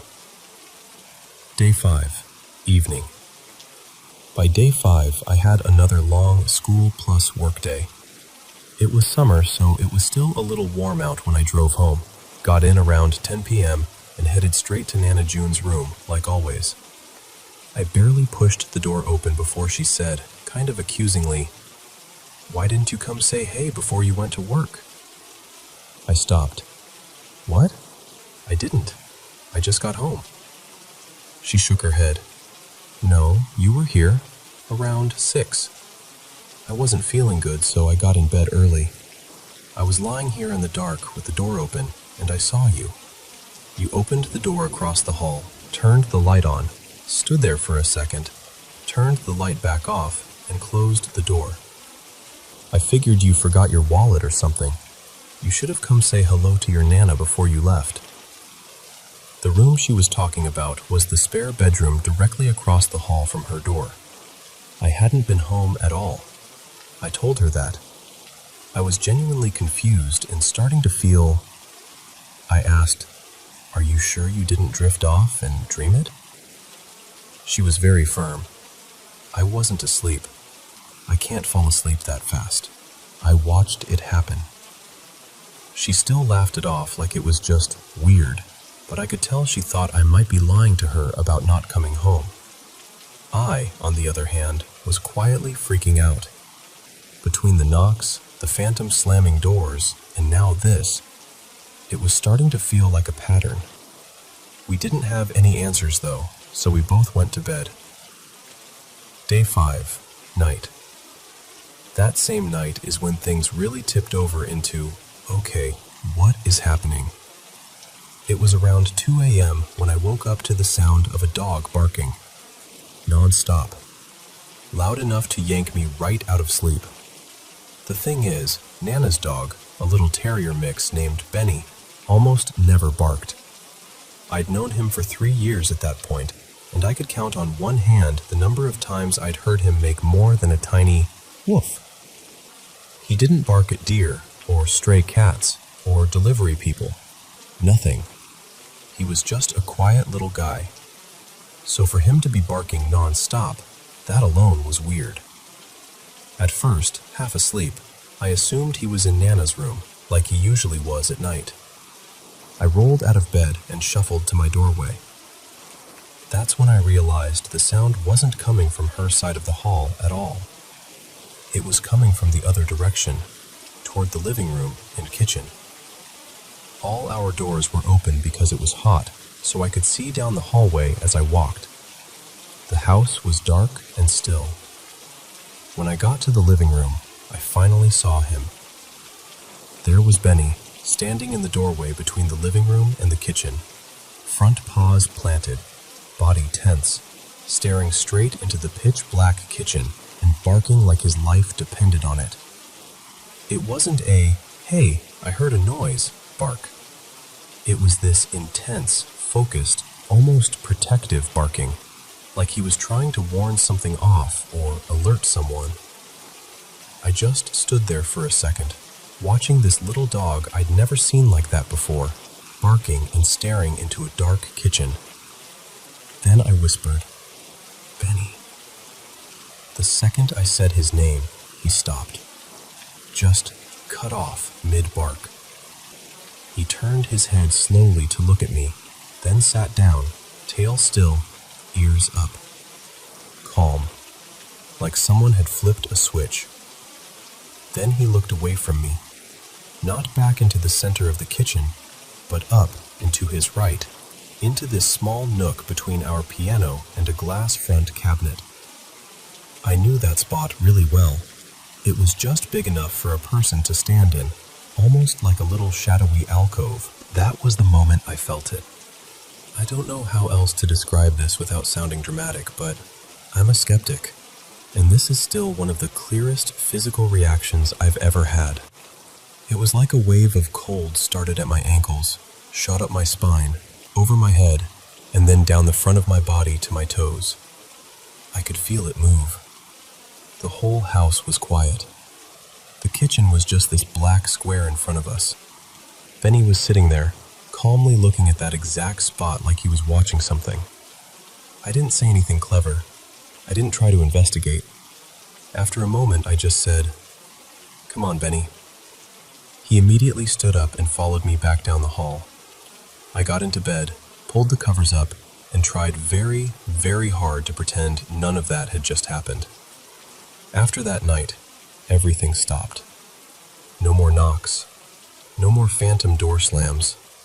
No more lights turning on and off when no one was home. The house just went back to normal.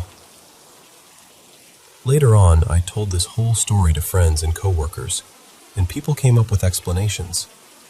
Some said the knocks were probably pipes or an animal in the walls. Thing is, we had an exterminator, and they never found anything, before or after. There was no water running when the knocks happened, and I never heard that same pattern of knocks again in over a decade in that house. Others said, maybe your grandmother was dreaming or getting details mixed up. She could have dozed off and dreamed about the light and the doors, sure, but she was always a night owl, always had trouble falling asleep, and her memory was sharp, confirmed by her doctors. To this day, years later, she's still mentally solid and has never had experiences like that before or since. Then there's Benny. People say, dogs hear things we don't. Maybe he saw a raccoon or something outside.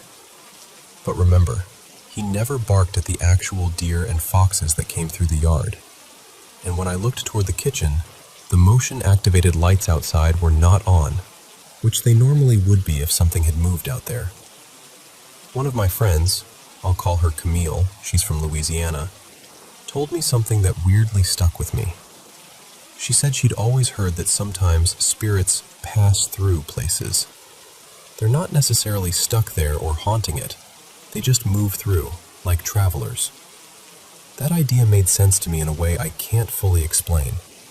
Especially because, before all this, Nana June's husband had passed away, and out of principle, she never wound the old grandfather clock he'd loved.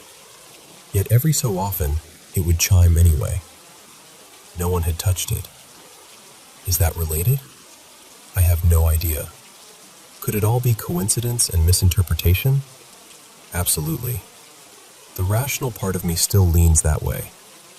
But I can't fully shake the memory of Benny standing in that doorway, barking into a dark kitchen like he was trying to warn something off, and then calmly staring up into that little nook, as if someone was standing there, watching us. So, I don't know what was going on in that house for those few days. All I know is, I'm not quick to call things paranormal, but if anything I've ever experienced deserves the label weird, it's that week living with Nana June and Benny in a house that suddenly didn't feel quite as empty as it looked.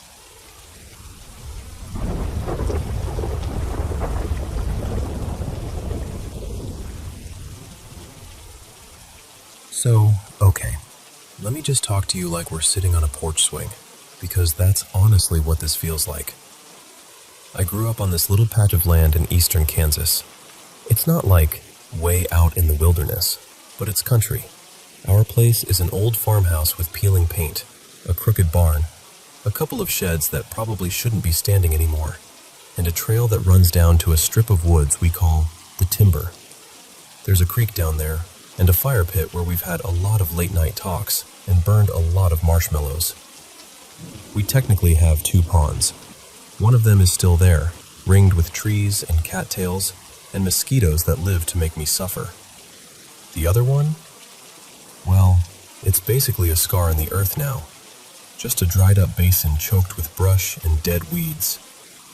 That one has always felt wrong to me. I didn't have words for it as a kid. Just that feeling you get where your body kind of says, hey, maybe let's not. When I was younger, like middle school younger, I used to bone hunt. That was my thing. I was that edgy kid who thought picking up old bones was cool and mysterious. I'd wander around our 80-ish acres and bring back skulls, vertebrae, ribs, just whatever I found. At the time, it was fun. Now, looking back, the amount of bones I dragged home honestly freaks me out a little. Like, why were there so many? Anyway, that dried-up pond was one of my favorite places to explore, even though it made me nervous. The brush around it is thick, and when you climb down, it feels like the rest of the world just kind of disappears. Sounds get muffled. The air feels heavier. One Easter Sunday, back when I was about 14, I decided to go for a walk by myself. Everyone else was inside finishing up lunch and arguing about who was doing dishes. I headed down the trail, past the barn, cut across the field, and ended up at that dry pond. The whole way there, I had this gnawing feeling in my gut. Not full-on panic, just that subtle dread, like when a storm is about to roll in and the air feels electric. I talked myself out of it, like, you're just being dramatic. It's fine. I slid down into the old pond bed and started picking my way through the brush, looking for bones because, of course, I was. That's when I saw it. A severed cow leg. Just lying there. No body, no skull. Just the leg, half buried, like it had been there for a while. Near it, half covered in dirt and leaves, was this metal spur. Old, rusted, but still solid. I picked it up and wiped it off, and on the side, there were 3 little crosses engraved, neat and deliberate. I'd been to that pond a bunch of times, and I had never seen that thing before. I brought it back to the house and showed my Grandma June. She took one look at the spur, at those 3 crosses, and her eyes started to water. Then she just quietly started crying. I asked her what was wrong, and she said, "Your Uncle David, his favorite song was 3 wooden crosses. He passed away before I was born, so I never knew him, but I've heard stories." Seeing her cry over that spur, after I'd just randomly dug it out of the dirt by a dead cow leg, yeah, that stuck with me. Fast forward a few years. Last year, I headed out to the other pond, the one closer to the front of the property that still has water. I just wanted to walk, clear my head. It was late afternoon, sun starting to go gold, that pretty time of day where everything looks soft and safe. Our neighbors are pretty far off, and I know what their dogs sound like. This wasn't them. I kept going anyway, because I'm stubborn, and also because horror movie survival instincts have clearly never fully developed in me. As I got closer to the pond, the bushes and trees around it got denser, and then I started noticing the brush moving. Not just a little. It was swaying like something big was pushing through it. Then one of the bigger trees near the bank started shaking. Not just its leaves, but the actual trunk, like something heavy had bumped or grabbed it. That was my, okay, nope, moment. My whole body went cold, and every instinct I had screamed, leave. So I turned around and walked briskly, definitely not running, but kind of running, back to the house. That's the thing about this place, though. Daytime is weird enough. Nighttime is worse. I dream about this property constantly. The house, the barns, the timber, that dried pond. All of it shows up in my dreams over and over. I don't have any other recurring locations in my dreams, just here. Sometimes it's normal, sometimes it's twisted, hallways too long, doors where there shouldn't be doors, things watching from the fields. A lot of my worst nightmares take place in my own yard. And at night, when I'm awake, yeah, I don't go out there alone anymore. If I do step outside, I stay close to the house, on the porch or in the yard. I've tried to wander further, but I always end up turning back. I either hear some strange sound, or I get that heavy, crushing feeling of dread, like something is focused on me, waiting. We've got coyotes around, and I know what they sound like. This is different. It's quieter, or too smooth, or wrong. This past August, my partner Eli was staying over. One night we got bored and decided to do clown makeup and go stargazing, because obviously that's a totally normal date night. Eli put on my jester outfit and I pulled on my own clown costume. They asked me to do their makeup a really specific way. Sharp lines, big smile, lots of black around the eyes, and we were cracking up the whole time. Once we were all painted up, we grabbed a blanket and climbed to the top of the hill next to the house. It's the best place on the property to see the sky. The stars were already coming out, and we put on some music, just lying there, clown faces to the universe. But that weird feeling came back. Strong. The air felt thick. I kept glancing toward the timber, that dark line of trees at the edge of the field, and I could tell Eli was tense too. We tried to ignore it, but both of us were getting that we should not be here vibe. Then we saw it. Down by the timber, where the field fades into shadow, something pale moved.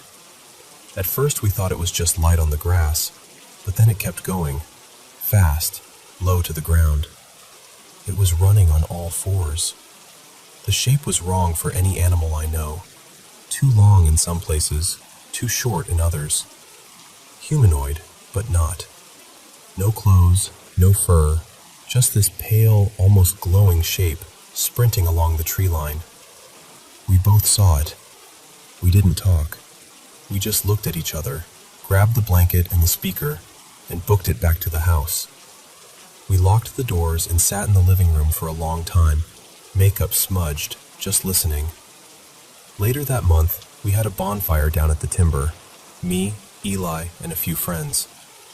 We stayed way later than we planned, laughing, telling stories, feeding the fire. It was one of those nights that feels weirdly perfect, where you don't notice how dark it's getting because you're so caught up in the moment.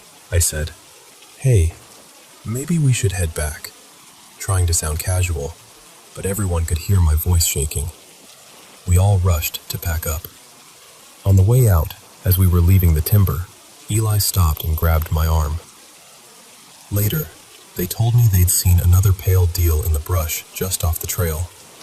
Different shape than the one from the hill. Shorter, they said, but with longer arms. Just standing there between the branches. They didn't tell anyone else till we were back at the house. And then there was last night. It was close to sunset, that time where the sky is half gold, half purple. I went outside to take out the trash, walked toward the bins, and something made me stop and look out over the field facing the timber. At first I thought my eyes were just playing tricks on me. There was something pale standing out there, in the middle of the field. Too far to see clearly, but I could tell it wasn't just a fence post or a hay bale. It looked upright, still, watching. I blinked, rubbed my eyes, looked again. It was still there. I got this sudden urge to grab my phone and take a picture, like I needed proof I wasn't imagining it. I ran back inside, grabbed my phone, and when I came back out, maybe 30 seconds later, it was gone. No movement, no sound. Just empty field and the timber in the distance. So that's where I'm at. This land is my home. I've grown up here. I know its smells and its sounds, and the way the wind moves through the trees. I love it, and I'm scared of it. I don't know if there's something out here that doesn't want us wandering at night, or if my brain is stitching together a lifetime of weird experiences into a story that makes sense. All I know is, the bones, the spur with the 3 crosses, the dreams, the wrong-sounding dog, the moving trees, the pale things in the dark. They're real to me. I've seen them. I've felt them. And I have no idea what they are.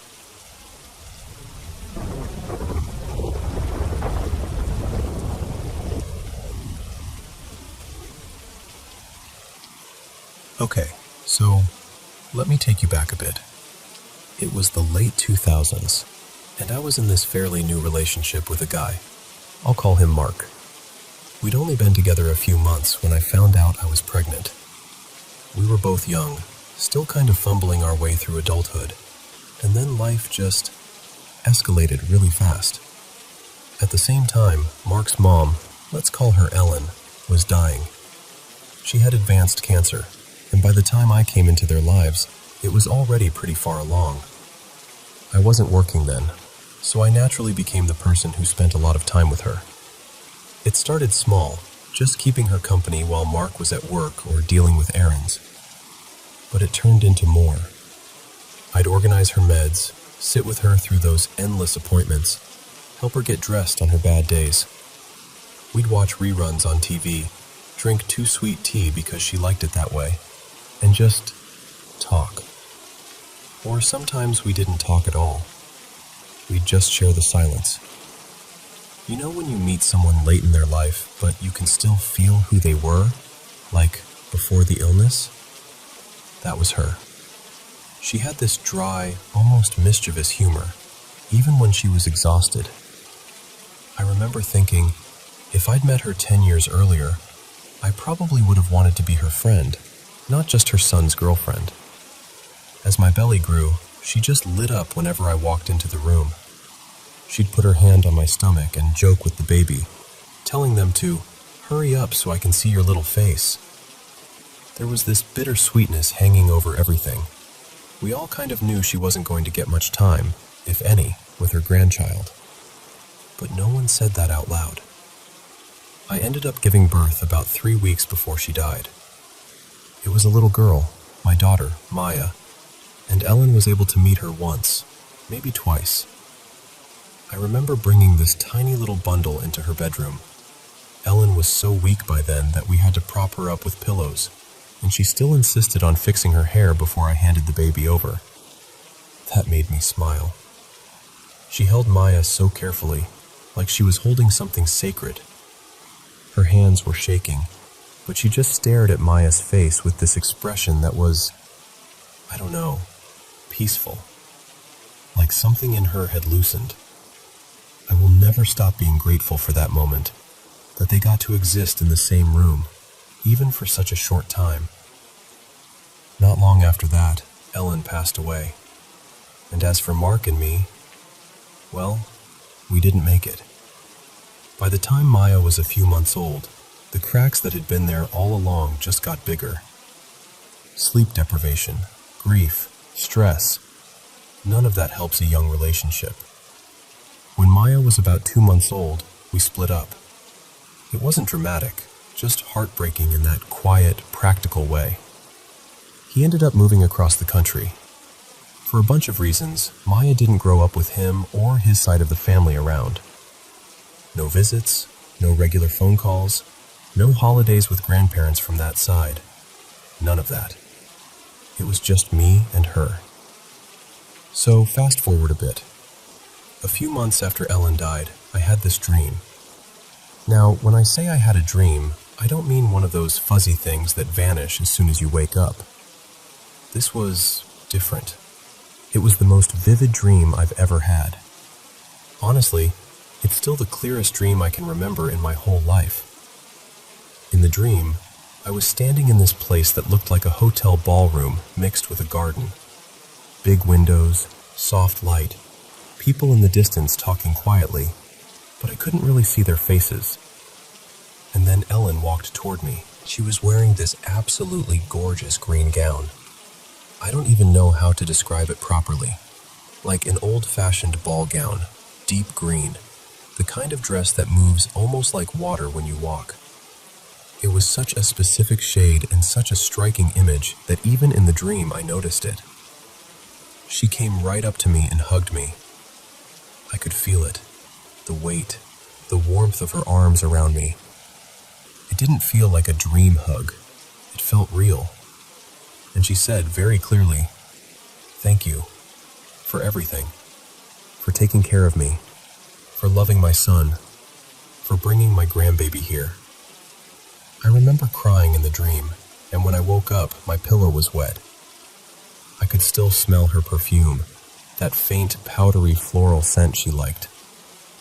I lay there in the dark thinking, what just happened? I'd never, before or since, had a dream like that. It stayed with me. It still does. Now, before all of this, Mark had left behind a few things at my place when he moved out. Clothes, some random stuff, and a small box with old photos. In that box, there was this framed picture of Ellen when she was young. Again, probably late 30s, maybe early 40s. She looked radiant. Big smile, bright eyes, hair done up, wearing a simple dress. Not the green gown from my dream, just a regular dress. I ended up hanging that photo on the wall in my bedroom, kind of off to the side. Not in some shrine-like way, just there. I didn't really think about it much. Life got busy, as it always does. Diapers and bills and daycare and all that. Years passed. My daughter grew into this funny, curious toddler, always into something, talking non-stop, asking a million questions about everything. She had never met Mark's family. I didn't talk about them with her, not because of any big drama, but because there just wasn't a reason. They weren't part of our day-to-day life, and she was still so little. One afternoon, when Maya was around 3, I was cleaning and rearranging things in my bedroom. You know those days when you suddenly decide every picture frame and poster has to move right now? It was one of those. I was pulling things down from the wall, posters, photos, random little frames, and laying them on the bed. Maya was bouncing around the room, helping, which mostly meant getting distracted by whatever I put down. At some point, I had taken Ellen's photo off the wall and set it on the bed without really thinking. I was busy fussing with a nail that wouldn't go in straight when I heard Maya behind me say, in this bright, happy voice, "Green Grandma!" I froze. I turned around, and there she was, holding Ellen's framed photo in both hands. She was grinning, completely delighted, like she'd just recognized an old friend. She tapped the glass with her little finger and said it again, very matter-of-fact. "Look, Mommy, it's Green Grandma." Now remember, this is a picture of Ellen as a young woman. She is not wearing green in the photo. She's just smiling in a simple, light-colored dress. There's nothing green in the picture at all. Nothing in the frame, nothing in the background. No green couch, no green wall, nothing. And I just stood there, feeling this weird wave move through me. It was like my body remembered the dream before my brain caught up. That dream. Ellen, younger, about that same age as in the photo. That beautiful green gown. Her hugging me and thanking me. The vividness of it, how real it felt. I hadn't talked to Maya about Ellen. Not once. I hadn't told her about the dream. There were no stories about the grandma who wore a green dress or anything like that. There was no way for her to connect that photo with the idea of green in any normal, logical way. So I asked her, trying to keep my voice steady, "Sweetie, why do you call her Green Grandma?" I stood there, staring at that photo, completely rattled, but not scared. It wasn't a scary feeling. It was more like wonder mixed with confusion. You have to understand, I'm generally pretty skeptical about paranormal stuff. I don't immediately jump to ghosts or spirits when something odd happens. I'm usually the one going, okay, but what's the actual explanation? I like things to make sense. But this is the one experience in my life that has made me seriously question what I think I know about reality. There was no logical coincidence I could come up with that felt satisfying. My daughter, who had zero contact with that side of the family and no information about Ellen, picked up a decades-old photo of a woman she'd never met and, out of nowhere, called her Green Grandma, using the one detail from a dream I'd had years earlier, a detail that existed only in my head. I still don't know what to make of it. I don't have some grand conclusion. I'm not here to tell anyone what to believe. All I can say is that, in that moment, it felt like Ellen had found a way to reach through time and space just a little bit. Maybe to let me know she was still around. Maybe to let me know she'd met her granddaughter, in whatever way exists beyond us.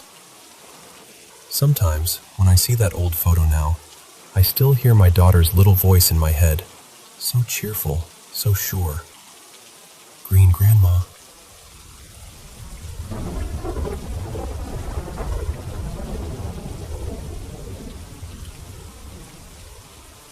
So, this all happened pretty recently, and I'm honestly still a little shaken up. What's messing with me the most is that I'm the only one who hasn't actually seen anything. Everyone else has a story about me, except me. A few nights ago, it was really late, like close to midnight. I was in the kitchen with my mom, Elena, just leaning on the counter, talking about completely normal stuff. Work, bills, what we were going to make for dinner the next day. We hadn't moved from that spot for at least half an hour. My phone rang, and I saw it was my older brother, Marco, calling from down the hall. That was weird, because he was home too. Why not just walk over, right? I picked up, kind of joking, and before I could even say hello, he goes, "Why are you such an asshole?" I kind of laughed and went, "What are you talking about?" And his voice was dead serious. He said, "I just saw you peeking around the bathroom door while I was getting out of the shower. I only saw your eyes and the top of your head. As soon as I looked straight at you, you ducked back around the corner and disappeared." While he's saying this, my mom's standing right in front of me. I haven't left the kitchen. I told him, "It wasn't me. I've been here the whole time." And my mom backs me up immediately, like, "Yeah, they've been here with me. Nobody's gone anywhere." Marco went quiet. Then he just muttered something like, No, I saw you." And I could hear him lock the bathroom door. He's not a dramatic person at all. He's usually the one telling everyone else to calm down. But he sounded genuinely freaked out, to the point where he stayed in the bathroom for a while before coming out. I tried to explain it away. Bad reflections, weird shadows, steam, whatever.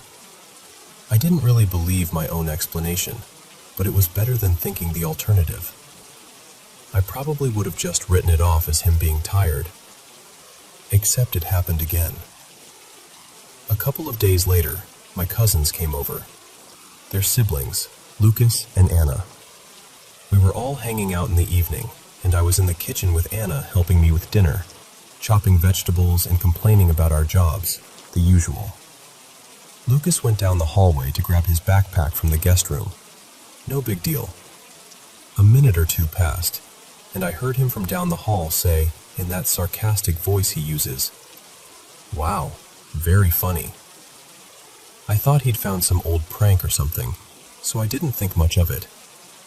But when he came back into the kitchen, he looked off. Not joking off. Kind of annoyed and unnerved at the same time. He looked straight at me and said, "Why were you trying to scare me?" I asked him what he meant, and he said, "You were sticking your head out from the corner by the garage door. I could only see your eyes. I thought you were going to jump out at me, so I walked over. But when I got there, you were gone." I told him I hadn't left the stove. I even pointed at the pan like, "Look, I'm literally stirring this." Anna backed me up, saying I'd been there the whole time. So then I told him what had happened to Marco in the bathroom. As I'm explaining that my brother saw the exact same thing, just my eyes peeking around a doorway. Lucas's face just drains of color. He's usually the "there's a logical explanation" guy, but he went completely quiet. I want to be clear about something. Neither Marco nor Lucas are prank people. They're both super straightforward. If they wanted to mess with me, they'd just say something dumb or tease me, not keep up some complicated lie about seeing my face in dark corners. They both told their stories separately, and the details lined up way too closely. And it doesn't stop there.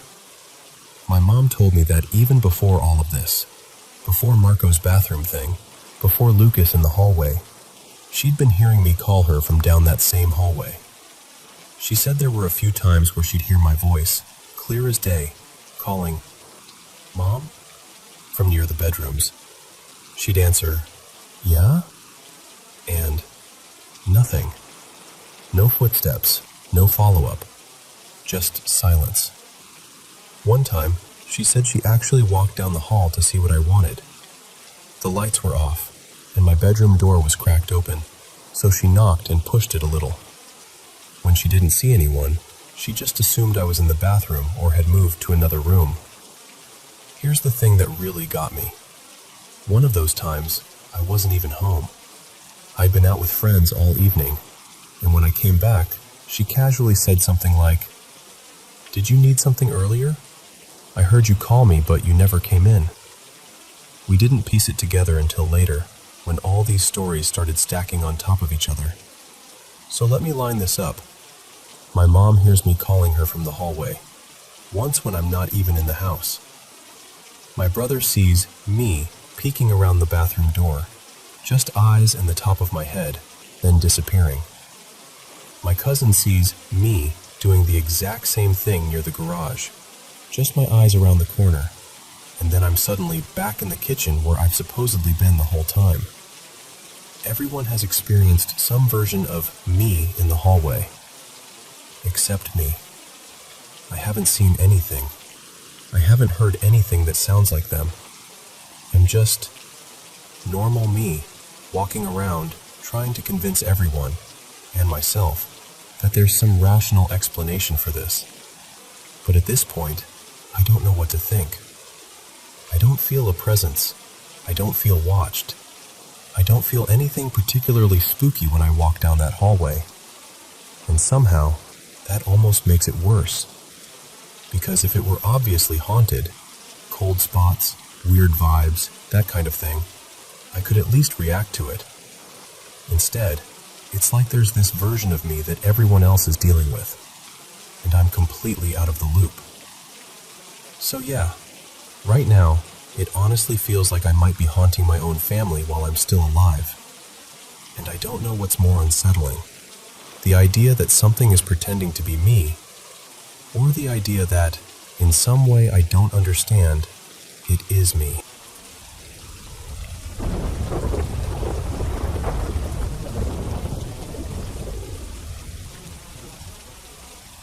You know, I keep going back and forth about whether I should even tell this story, because every time I say it out loud, it sounds made up. But it happened. At least, it felt like it did. So I'm just going to talk to you the way I'd talk to a friend over coffee, and let you decide what to make of it. So, this week I spent 4 nights in a little rental cabin out in a state forest.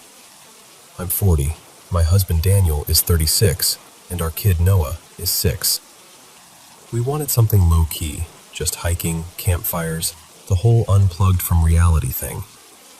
The cabin itself was actually really nice. It wasn't one of those horror movie shacks. It had heating, clean sheets, a tiny kitchenette, even a little deck out back where you could see the stars through the trees. Everything felt totally normal the first night. Cozy, even. The second night is when things started to feel off, I guess. Noah and I were sleeping in the main bedroom, and Daniel took the little pull-out bed in the living area, because Noah's in that stage where he only sleeps well if he's next to Mom. You know how it is. We'd strung up these cheap battery-powered fairy lights along the headboard to use as a nightlight for him. Soft, warm little dots of light. Very Pinterest. We'd spent all day hiking, and logically, I should have been wiped out. But for whatever reason, I couldn't stay asleep. I kept waking up. No noise, no real reason. Just snap, suddenly wide awake, staring at the ceiling. Then I drift back off. Then wake up again. Over and over. The last time I woke up, I realized it was completely dark. At first, I thought my eyes just hadn't adjusted. I blinked a few times, waiting for the fairy lights to come into focus. And that's when it hit me. The lights were off. The batteries must have died while we were sleeping. And it was dark. That heavy, velvety kind of dark you only get in the middle of the woods, where there are no streetlights, no cars, nothing. Just black. Except, it wasn't completely black. The room was full of these glowing, white shapes. I know how that sounds. I do. But I'm going to describe them exactly how I remember seeing them. They looked like giant pieces of lace floating in the air. Not sheets, not blobs. Lace. Thin, flat, almost two-dimensional, like someone had cut intricate patterns out of glowing paper. They had geometric designs, loops, spirals, crisscrossing lines that reminded me of snowflakes and spiderwebs and old doilies, all mashed together. There were a lot of them, dozens maybe. They drifted slowly around the room, turning and folding in on themselves, as if they were exploring. One would curl near the ceiling, another would slide along the wall, another would sort of dip toward the floor and then float back up. It was like watching jellyfish, but made of light and lace. I remember just lying there, staring. I wasn't screaming. I wasn't even breathing hard. I felt this weird mixture of calm and absolute disbelief, like my brain just checked out for a second and went, "Okay, sure, we're doing this now." The oddest part was that I didn't feel threatened. Not really. If anything, the thought that popped into my head was, they don't know I'm awake. It was such a clear, instinctive feeling, like I had walked into a room full of people who were talking and moving around, and they just hadn't noticed me yet. I had this sudden certainty that if I made a big noise or sudden movement, they would pay attention. And for whatever reason, that idea made me nervous. Right then, Noah sighed in his sleep and rolled over, bumping into me. That snapped me back to myself. I turned my head just slightly to make sure he was okay, and that's when one of the lace shapes drifted down between us. It hovered right there, in the space between my face and his. Up close, it was even more detailed. Little branching lines, tiny repeating patterns that almost shifted if I tried to focus on them. It wasn't solid. It was like looking at a pattern made of light itself. That was the moment I went from stunned to protective. My brain finally yelled, "Nope, I'm done with this." I remembered we had a small backup lantern on the chair next to the bed, the kind you twist to turn on. Moving as slowly as I could, I slid my hand out from under the blanket, feeling around for the chair. My fingers brushed the edge of it, then the handle of the lantern. The whole time, that lace thing was hovering between us, drifting just slightly, like it was watching Noah breathe. I wrapped my hand around the lantern, took a breath, and twisted it on. The second the light came on, the lace shapes vanished. No fade, no dissolving, no dramatic swirl. One instant they were everywhere, and the next second the room was just a plain wooden cabin bedroom with knotty pine walls and a very confused, half-awake me sitting there with a lantern in my hand. I sat there for a while, listening. The heater clicked softly. Noah's breathing stayed slow and steady. I could hear the trees outside in the wind. Everything was so normal that I started wondering if I'd had some kind of hyper-real dream. Eventually, I lay back down, still clutching the lantern, and somehow I fell asleep again. The next morning, I woke up to daylight coming through the curtains. No lace, no glow, no weird anything. Just Noah snoring softly, hair everywhere, the usual chaos. For a second I thought, Okay, yeah, that had to be a dream. It had to be. And then I noticed something. The lantern was still on. It had been on long enough that the batteries were almost dead. The light was weak and yellow, but it was definitely on. And I knew I hadn't turned it back on in the morning. I also knew I'd turned it on in the middle of the night. That was the part that made my stomach flip. Because if the lantern stayed on, then that means I was awake when I turned it on. Later, when we were packing up to go home, I mentioned to the woman at the little check-in office that I hadn't slept great, just making small talk. She joked that some people say one of the cabins a little farther down is haunted, but it's probably just squirrels and overactive imaginations. I almost told her. I almost said, "Hey, have you ever heard anyone talk about glowing lace things floating around their room?" But I didn't. I just smiled and nodded and kept it to myself. So here I am, telling you instead. I don't know what I saw. I don't have a neat explanation. I'd never even heard of anything that looks like what I saw. Those flat, patterned, glowing sheets drifting around like curious jellyfish made of embroidery. Maybe there's some logical thing, a brain glitch, a sleep hallucination, some weird trick of light my mind grabbed onto and exaggerated. Maybe. I'm open to that. But the feeling of the lantern in my hand, the shock of them disappearing, the way Noah shifted right before, all of that still feels very, very real. Anyway, that's my cabin story. I'm not trying to convince you of anything. I just needed to say it out loud to someone. Make of it what you will, but if you ever wake up in the dark and see lace made of light floating around your room, please tell me, so I know I'm not completely losing it.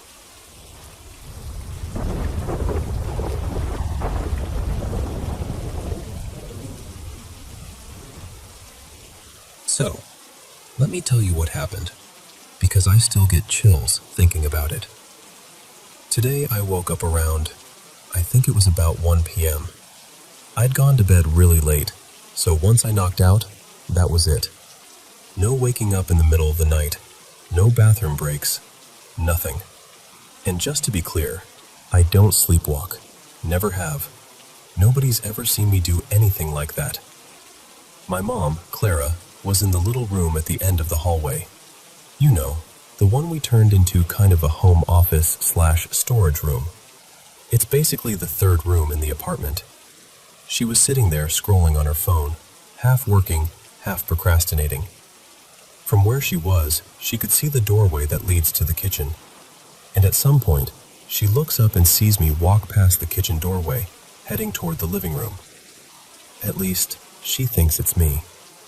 She told me later that it was the most normal thing in the world.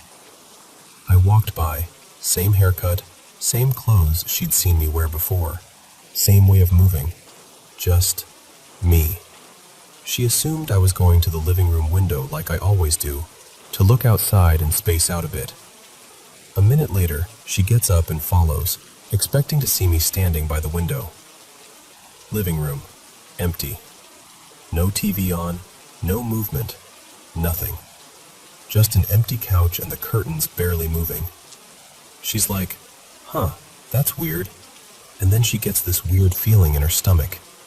So she walks down the hall, comes to my room, pushes the door open, and I'm there, completely knocked out, lying in bed in exactly the same position I'd been in before. Eyes closed, breathing slow, totally gone. She said in that moment her brain was just trying to make it make sense. Like, okay, maybe he walked back really fast and I just didn't hear it. But that would have meant I left the kitchen, crossed the living room, didn't make a single sound, sprinted back down the hallway, opened my bedroom door, climbed into bed, and perfectly recreated my sleeping position, all in the few seconds it took her to follow me. And I sleep in one of those narrow single beds against the wall, not some big soft thing you can fling yourself on dramatically. It would have been pretty obvious if I'd done that. She doesn't wake me up. She just kind of backs out of the room quietly, closes the door, and sits with it. You know that feeling when something doesn't add up, but your brain is like, let's just not think about that too hard.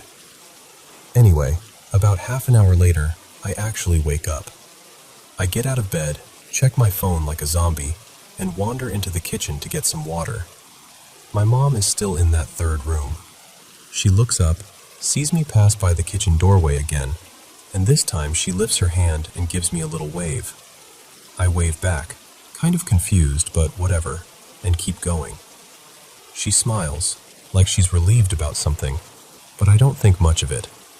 Only later in the evening does she finally sit down next to me and go, "Hey, can I ask you something kind of weird?" I'm like, sure? She goes, "Were you dreaming about walking around the house earlier? Or like, did you get up and then go back to sleep?" And I tell her, "No, I slept straight through. Why?" That's when she tells me the whole story. How she saw me in the kitchen, followed me to the living room, and I just wasn't there. How she checked my room and I was still asleep, looking exactly like I had been the whole time. A few months ago, maybe even a year now, my Aunt Joanna had a similar experience. She was working in that same third room because we don't have a real office. She's sitting at the desk, typing, and she glances toward the kitchen. And she sees me. Same thing. My back, my hair, my build. Just walking around the kitchen like I was making coffee or getting something from the fridge. The thing is, I was asleep then too. That time, my older brother Diego was home, and he and I don't look that much alike. He's taller than me, a bit broader, lighter skin, different haircut. But my aunt was sure it was me she saw. Later that day, when I finally get up, Joanna asks me, "Hey, why didn't you answer me when I called you earlier?" And I'm like, "When?" She explains. She saw me in the kitchen, called my name, and I just ignored her. Didn't even look at her. I tell her, "I wasn't in the kitchen. I was sleeping." We kind of laughed it off at the time, like, "Oh, you must have seen Diego and just thought it was me." That's what she told herself too. It was easier than thinking about any other explanation. But now, with my mom's story today, it's harder to just shrug it off. The weirdest part is that for a while, like 2 or 3 years ago, I already had this strange feeling that someone else was living in our apartment. Not in a horror movie way, more in a quiet, nagging way. I just couldn't shake the sense that there was, I don't know, another presence using the space, like a roommate I never saw. Back then, we still had this old bed in the third room. It was pushed against the wall, and underneath it there was this dark space that always made me uncomfortable. I kept getting the feeling someone was hiding under there. I know how it sounds, trust me. I'm not saying I literally saw anyone. But whenever I walked past that room, there was this tightness in my chest, this thought in the back of my mind. There's someone under that bed. I would sometimes go in on purpose and check, just to prove to myself it was all in my head. Every time, nothing. Just dust in some random boxes. Around that time, it also felt like food would disappear faster. Like snacks I was sure we still had were suddenly gone. Little things would be in places I didn't remember leaving them. Keys, cables, pens. The kind of stuff you lose all the time anyway, which makes it easy to blame on forgetfulness. Eventually, that feeling faded. We got rid of the bed, rearranged the room, and life went on. The sense that someone else was sharing the apartment with us kind of dissolved. But now, with my mom and my aunt both seeing me when I wasn't actually there, it sort of brings that old feeling back. I even thought about those creepy stories you see online, where someone secretly lives in someone's attic or behind a wall or in a crawl space. And for a second, I wondered if something like that could be happening here. But honestly, in this apartment, it's basically impossible. We're in this small place in the city, no attic, no weird hidden storage area, no extra entrance or anything. You can see almost everything from the main hallway. There's nowhere for a person to sneak around, let alone live here without being noticed. So I'm left with, I don't know what. Nothing else especially weird has happened. No objects flying around, no voices, nothing dramatic like that. Just this other version of me, wandering through the kitchen and the living room every now and then.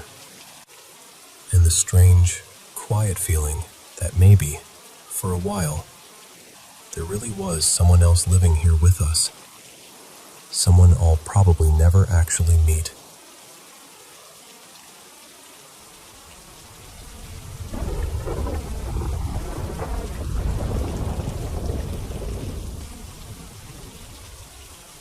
So, I'm 26 now. I grew up basically orphaned, raised by my grandmother Rosa in this small, tired house at the end of a quiet street. The best way I can describe the place is that it feels heavy, like the walls have soaked up 40 years of grief and never let it go. This house has seen addiction, domestic violence, deaths, self-harm, things people don't like to say out loud. You can feel it in the air, like humidity, but emotional. There's one room in particular that feels like the center of it all. The room at the end of the hall. That was my childhood bedroom. Before me, it was my dad's, and before him, it belonged to my cousin Leo, who died in a car accident when he was 20. At different points, my grandmother rented it out to people who were going through their lowest moments. Breakups, rehab, divorce, you name it. And even now, if you step inside, it's like walking into a memory that doesn't want to let go of you. I was around 3 the first time I noticed anything wrong. It started with footsteps, heavy footsteps in that room, like a grown man pacing back and forth. I remember lying in bed and just listening to them go from one wall to the other, over and over. My grandma, Rosa, would say, "Oh, honey, it's just the house settling." But it never sounded random. It was too rhythmic, too intentional. Heel, toe, turning at the wall, coming back again. We could never keep a light working in there. Every bulb burned out way too fast. Lamps would end up knocked over, sometimes broken, within a week or two of putting them in. It got to the point where people would joke that the room hated light. When I was little, I'd see shadow figures standing in the doorway, just watching me play. Not moving, just there. The closet door refused to stay shut. Every night I would close it, and every night it would slowly creak open again, like someone inside needed air. Eventually, I started pushing my toy chest in front of the closet before bed. I was so small I had to lean my whole body into it, but it felt better than waking up at 3 in the morning and seeing that door opening inch by inch. Later on, everyone who ever slept in that room would complain about that same thing, the closet door never staying closed. For a while, the activity stayed small, annoying, unsettling, but manageable. Then I hit middle school, and everything changed. That was the year my depression really settled in, like a fog I couldn't walk out of. Around the same time, whatever was in the house seemed to wake up more. It wasn't just the room anymore.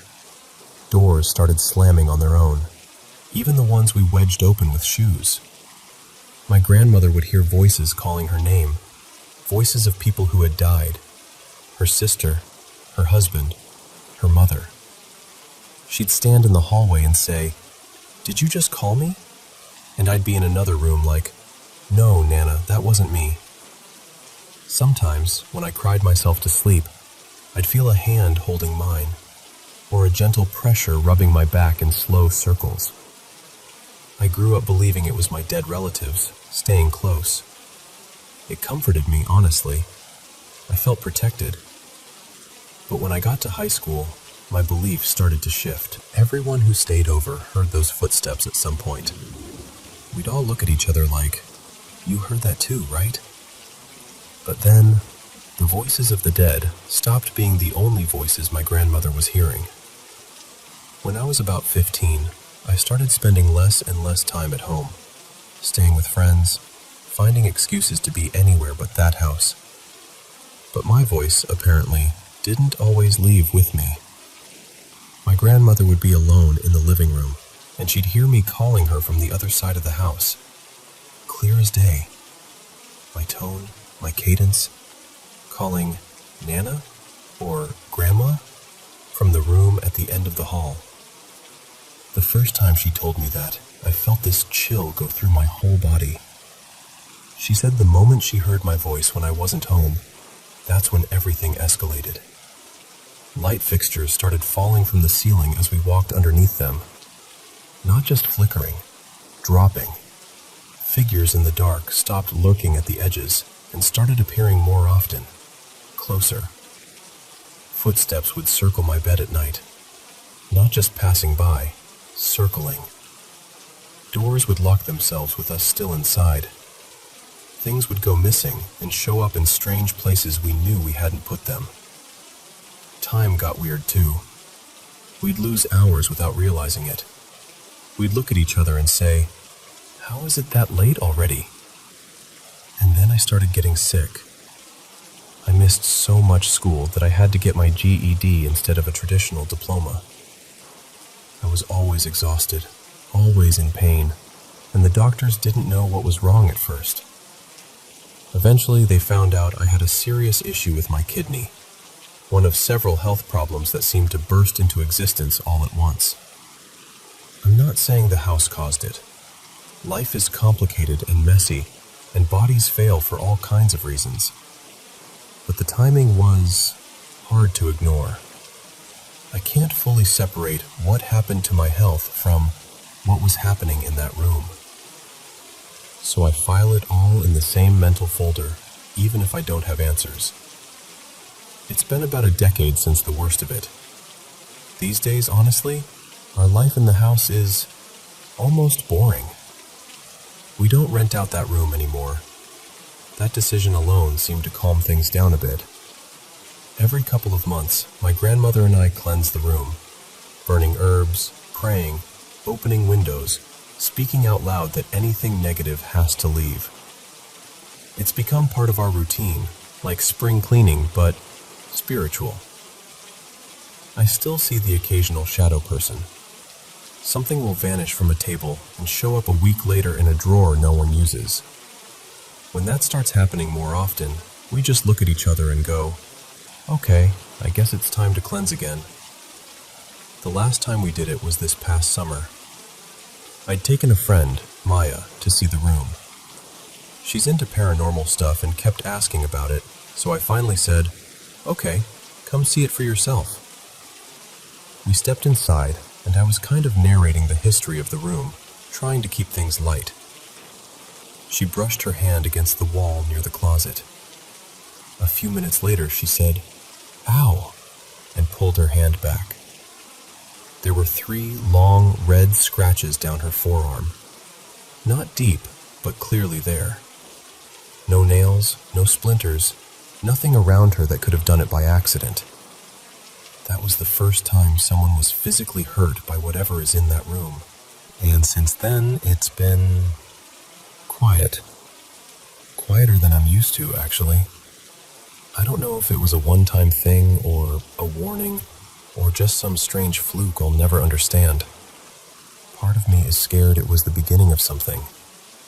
But another part of me wants to believe it was the room finally letting go of one last burst of whatever it had been holding on to. So we live here, me and my grandmother, Rosa. We cook, we argue about TV shows, we complain about the weather. Sometimes I catch a shadow in the hallway that disappears when I look twice.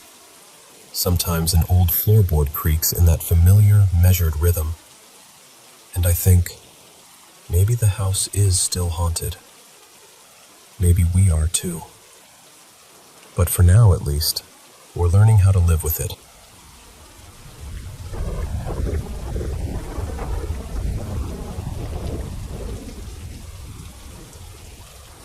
So, let me tell you about something that still makes my skin crawl when I think about it.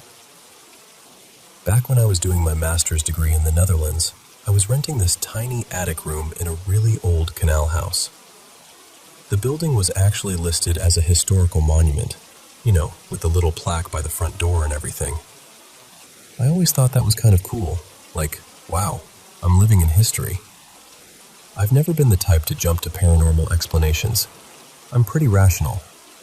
I've had those half-awake moments where you see shadowy figures at the edge of your vision, but I've always been able to explain them away as dream residue or sleep paralysis. But this one thing, it stuck with me for years, and I still don't know what to do with it.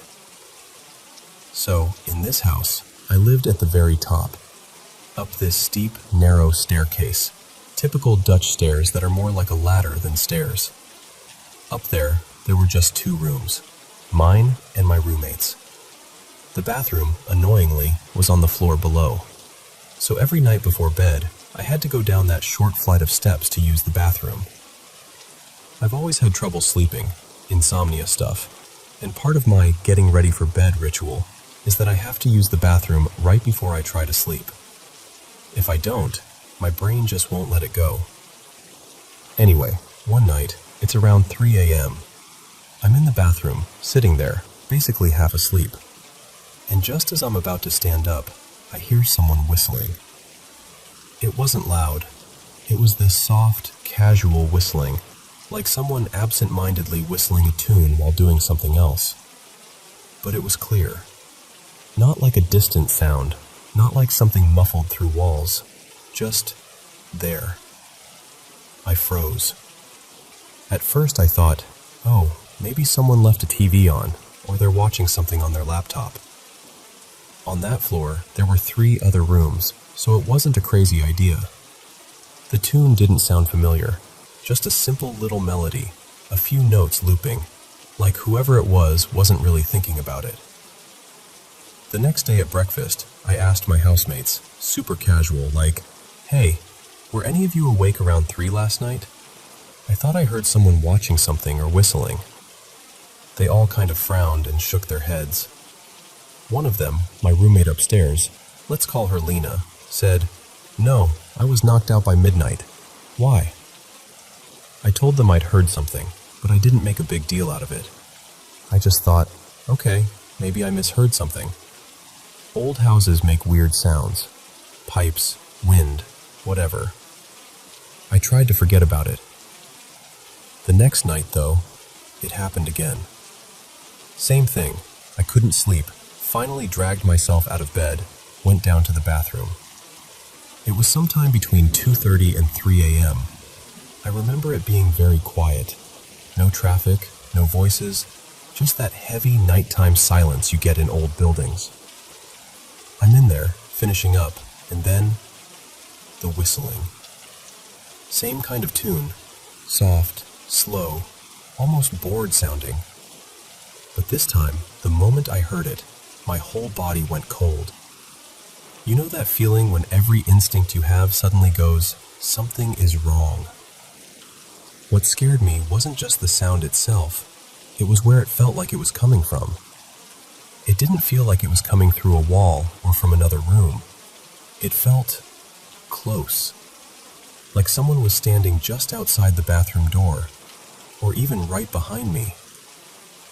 I remember sitting there, completely still, listening. My heart was pounding so hard I could hear it in my ears. This is not a TV. This is not someone's laptop. This is for me? The whistling went on for a few more seconds. Then it stopped. No footsteps, no doors, nothing. Just silence again. I didn't even wash my hands properly. I just splashed some water, opened the door, and practically ran up the stairs. I shut my bedroom door, locked it, and stood there, listening, waiting for I don't know what. Nothing else happened that night, but I barely slept. Over the next few days, it kept happening. Not every single night, but often enough. I think in total it was like 5 or 6 times, always between 2 and 3 a.m, and always when I was in the bathroom at that time. It was never random. It never happened when I was brushing my teeth at midnight, or if I went down earlier in the evening. Only in that weird, liminal window of the night, when everything feels a little thinner and stranger. Every single time, that same heavy, uneasy feeling washed over me. The sound was always just loud enough that I knew it was real, but soft enough that it felt intimate. Like someone was very close, whistling just for me. I started changing my behavior because of it. I stopped drinking anything after 9 p.m., just so I wouldn't need to go downstairs. I bought melatonin and started taking it in the evenings so I could hopefully just fall asleep without having to get up again. And honestly, it worked. On the nights I slept through, I didn't hear anything. But I also felt like I was just avoiding the whole thing instead of understanding it. The weirdest part was that my roommate upstairs, Lena, never heard a thing. She used the same bathroom. She sometimes went down around the same time if she couldn't sleep. I asked her, more than once, "Hey, have you ever heard whistling down there at night? Or humming? Like, when you're in the bathroom?" She'd always shake her head and say, "No, never. It's probably a TV or someone outside. These old houses echo." But I know what a TV from another room sounds like. You get that fuzzy, distant quality. And I know what outside sounds are like. You hear cars, or footsteps, or voices trailing off. This wasn't like that. It was clean, close, like someone was in the same space. This all happened when I was 24. I'm 30 now, and I still think about it sometimes. Not every day, but every now and then something will remind me. The sound of someone whistling in a hallway, or being in a strange bathroom at night. And it just hits me again, that cold, unsettled feeling. I've tried to explain it to myself in all the logical ways. I've read about sleep-related hallucinations, sound illusions, even gone down rabbit holes about folklore and creatures and all that. At one point, I even looked into things like wendigos, though most of those stories are tied to forests, wilderness, outdoors. This was inside a house, a very normal house, in the middle of a city. And the thing is, I wasn't half asleep every time. A couple of those nights, I remember being very awake, like wired and restless from insomnia, clear-headed, and still, the whistling. I don't have a conclusion to this story. I still don't know what it was. Maybe there is a rational explanation that I just haven't thought of. Maybe it was something benign that my brain wrapped in fear. Or maybe it was something else. All I know is, even now, years later, when I get up to use the bathroom in the middle of the night, there's always this tiny moment where I pause and listen, just to make sure there's no soft little melody waiting for me in the dark.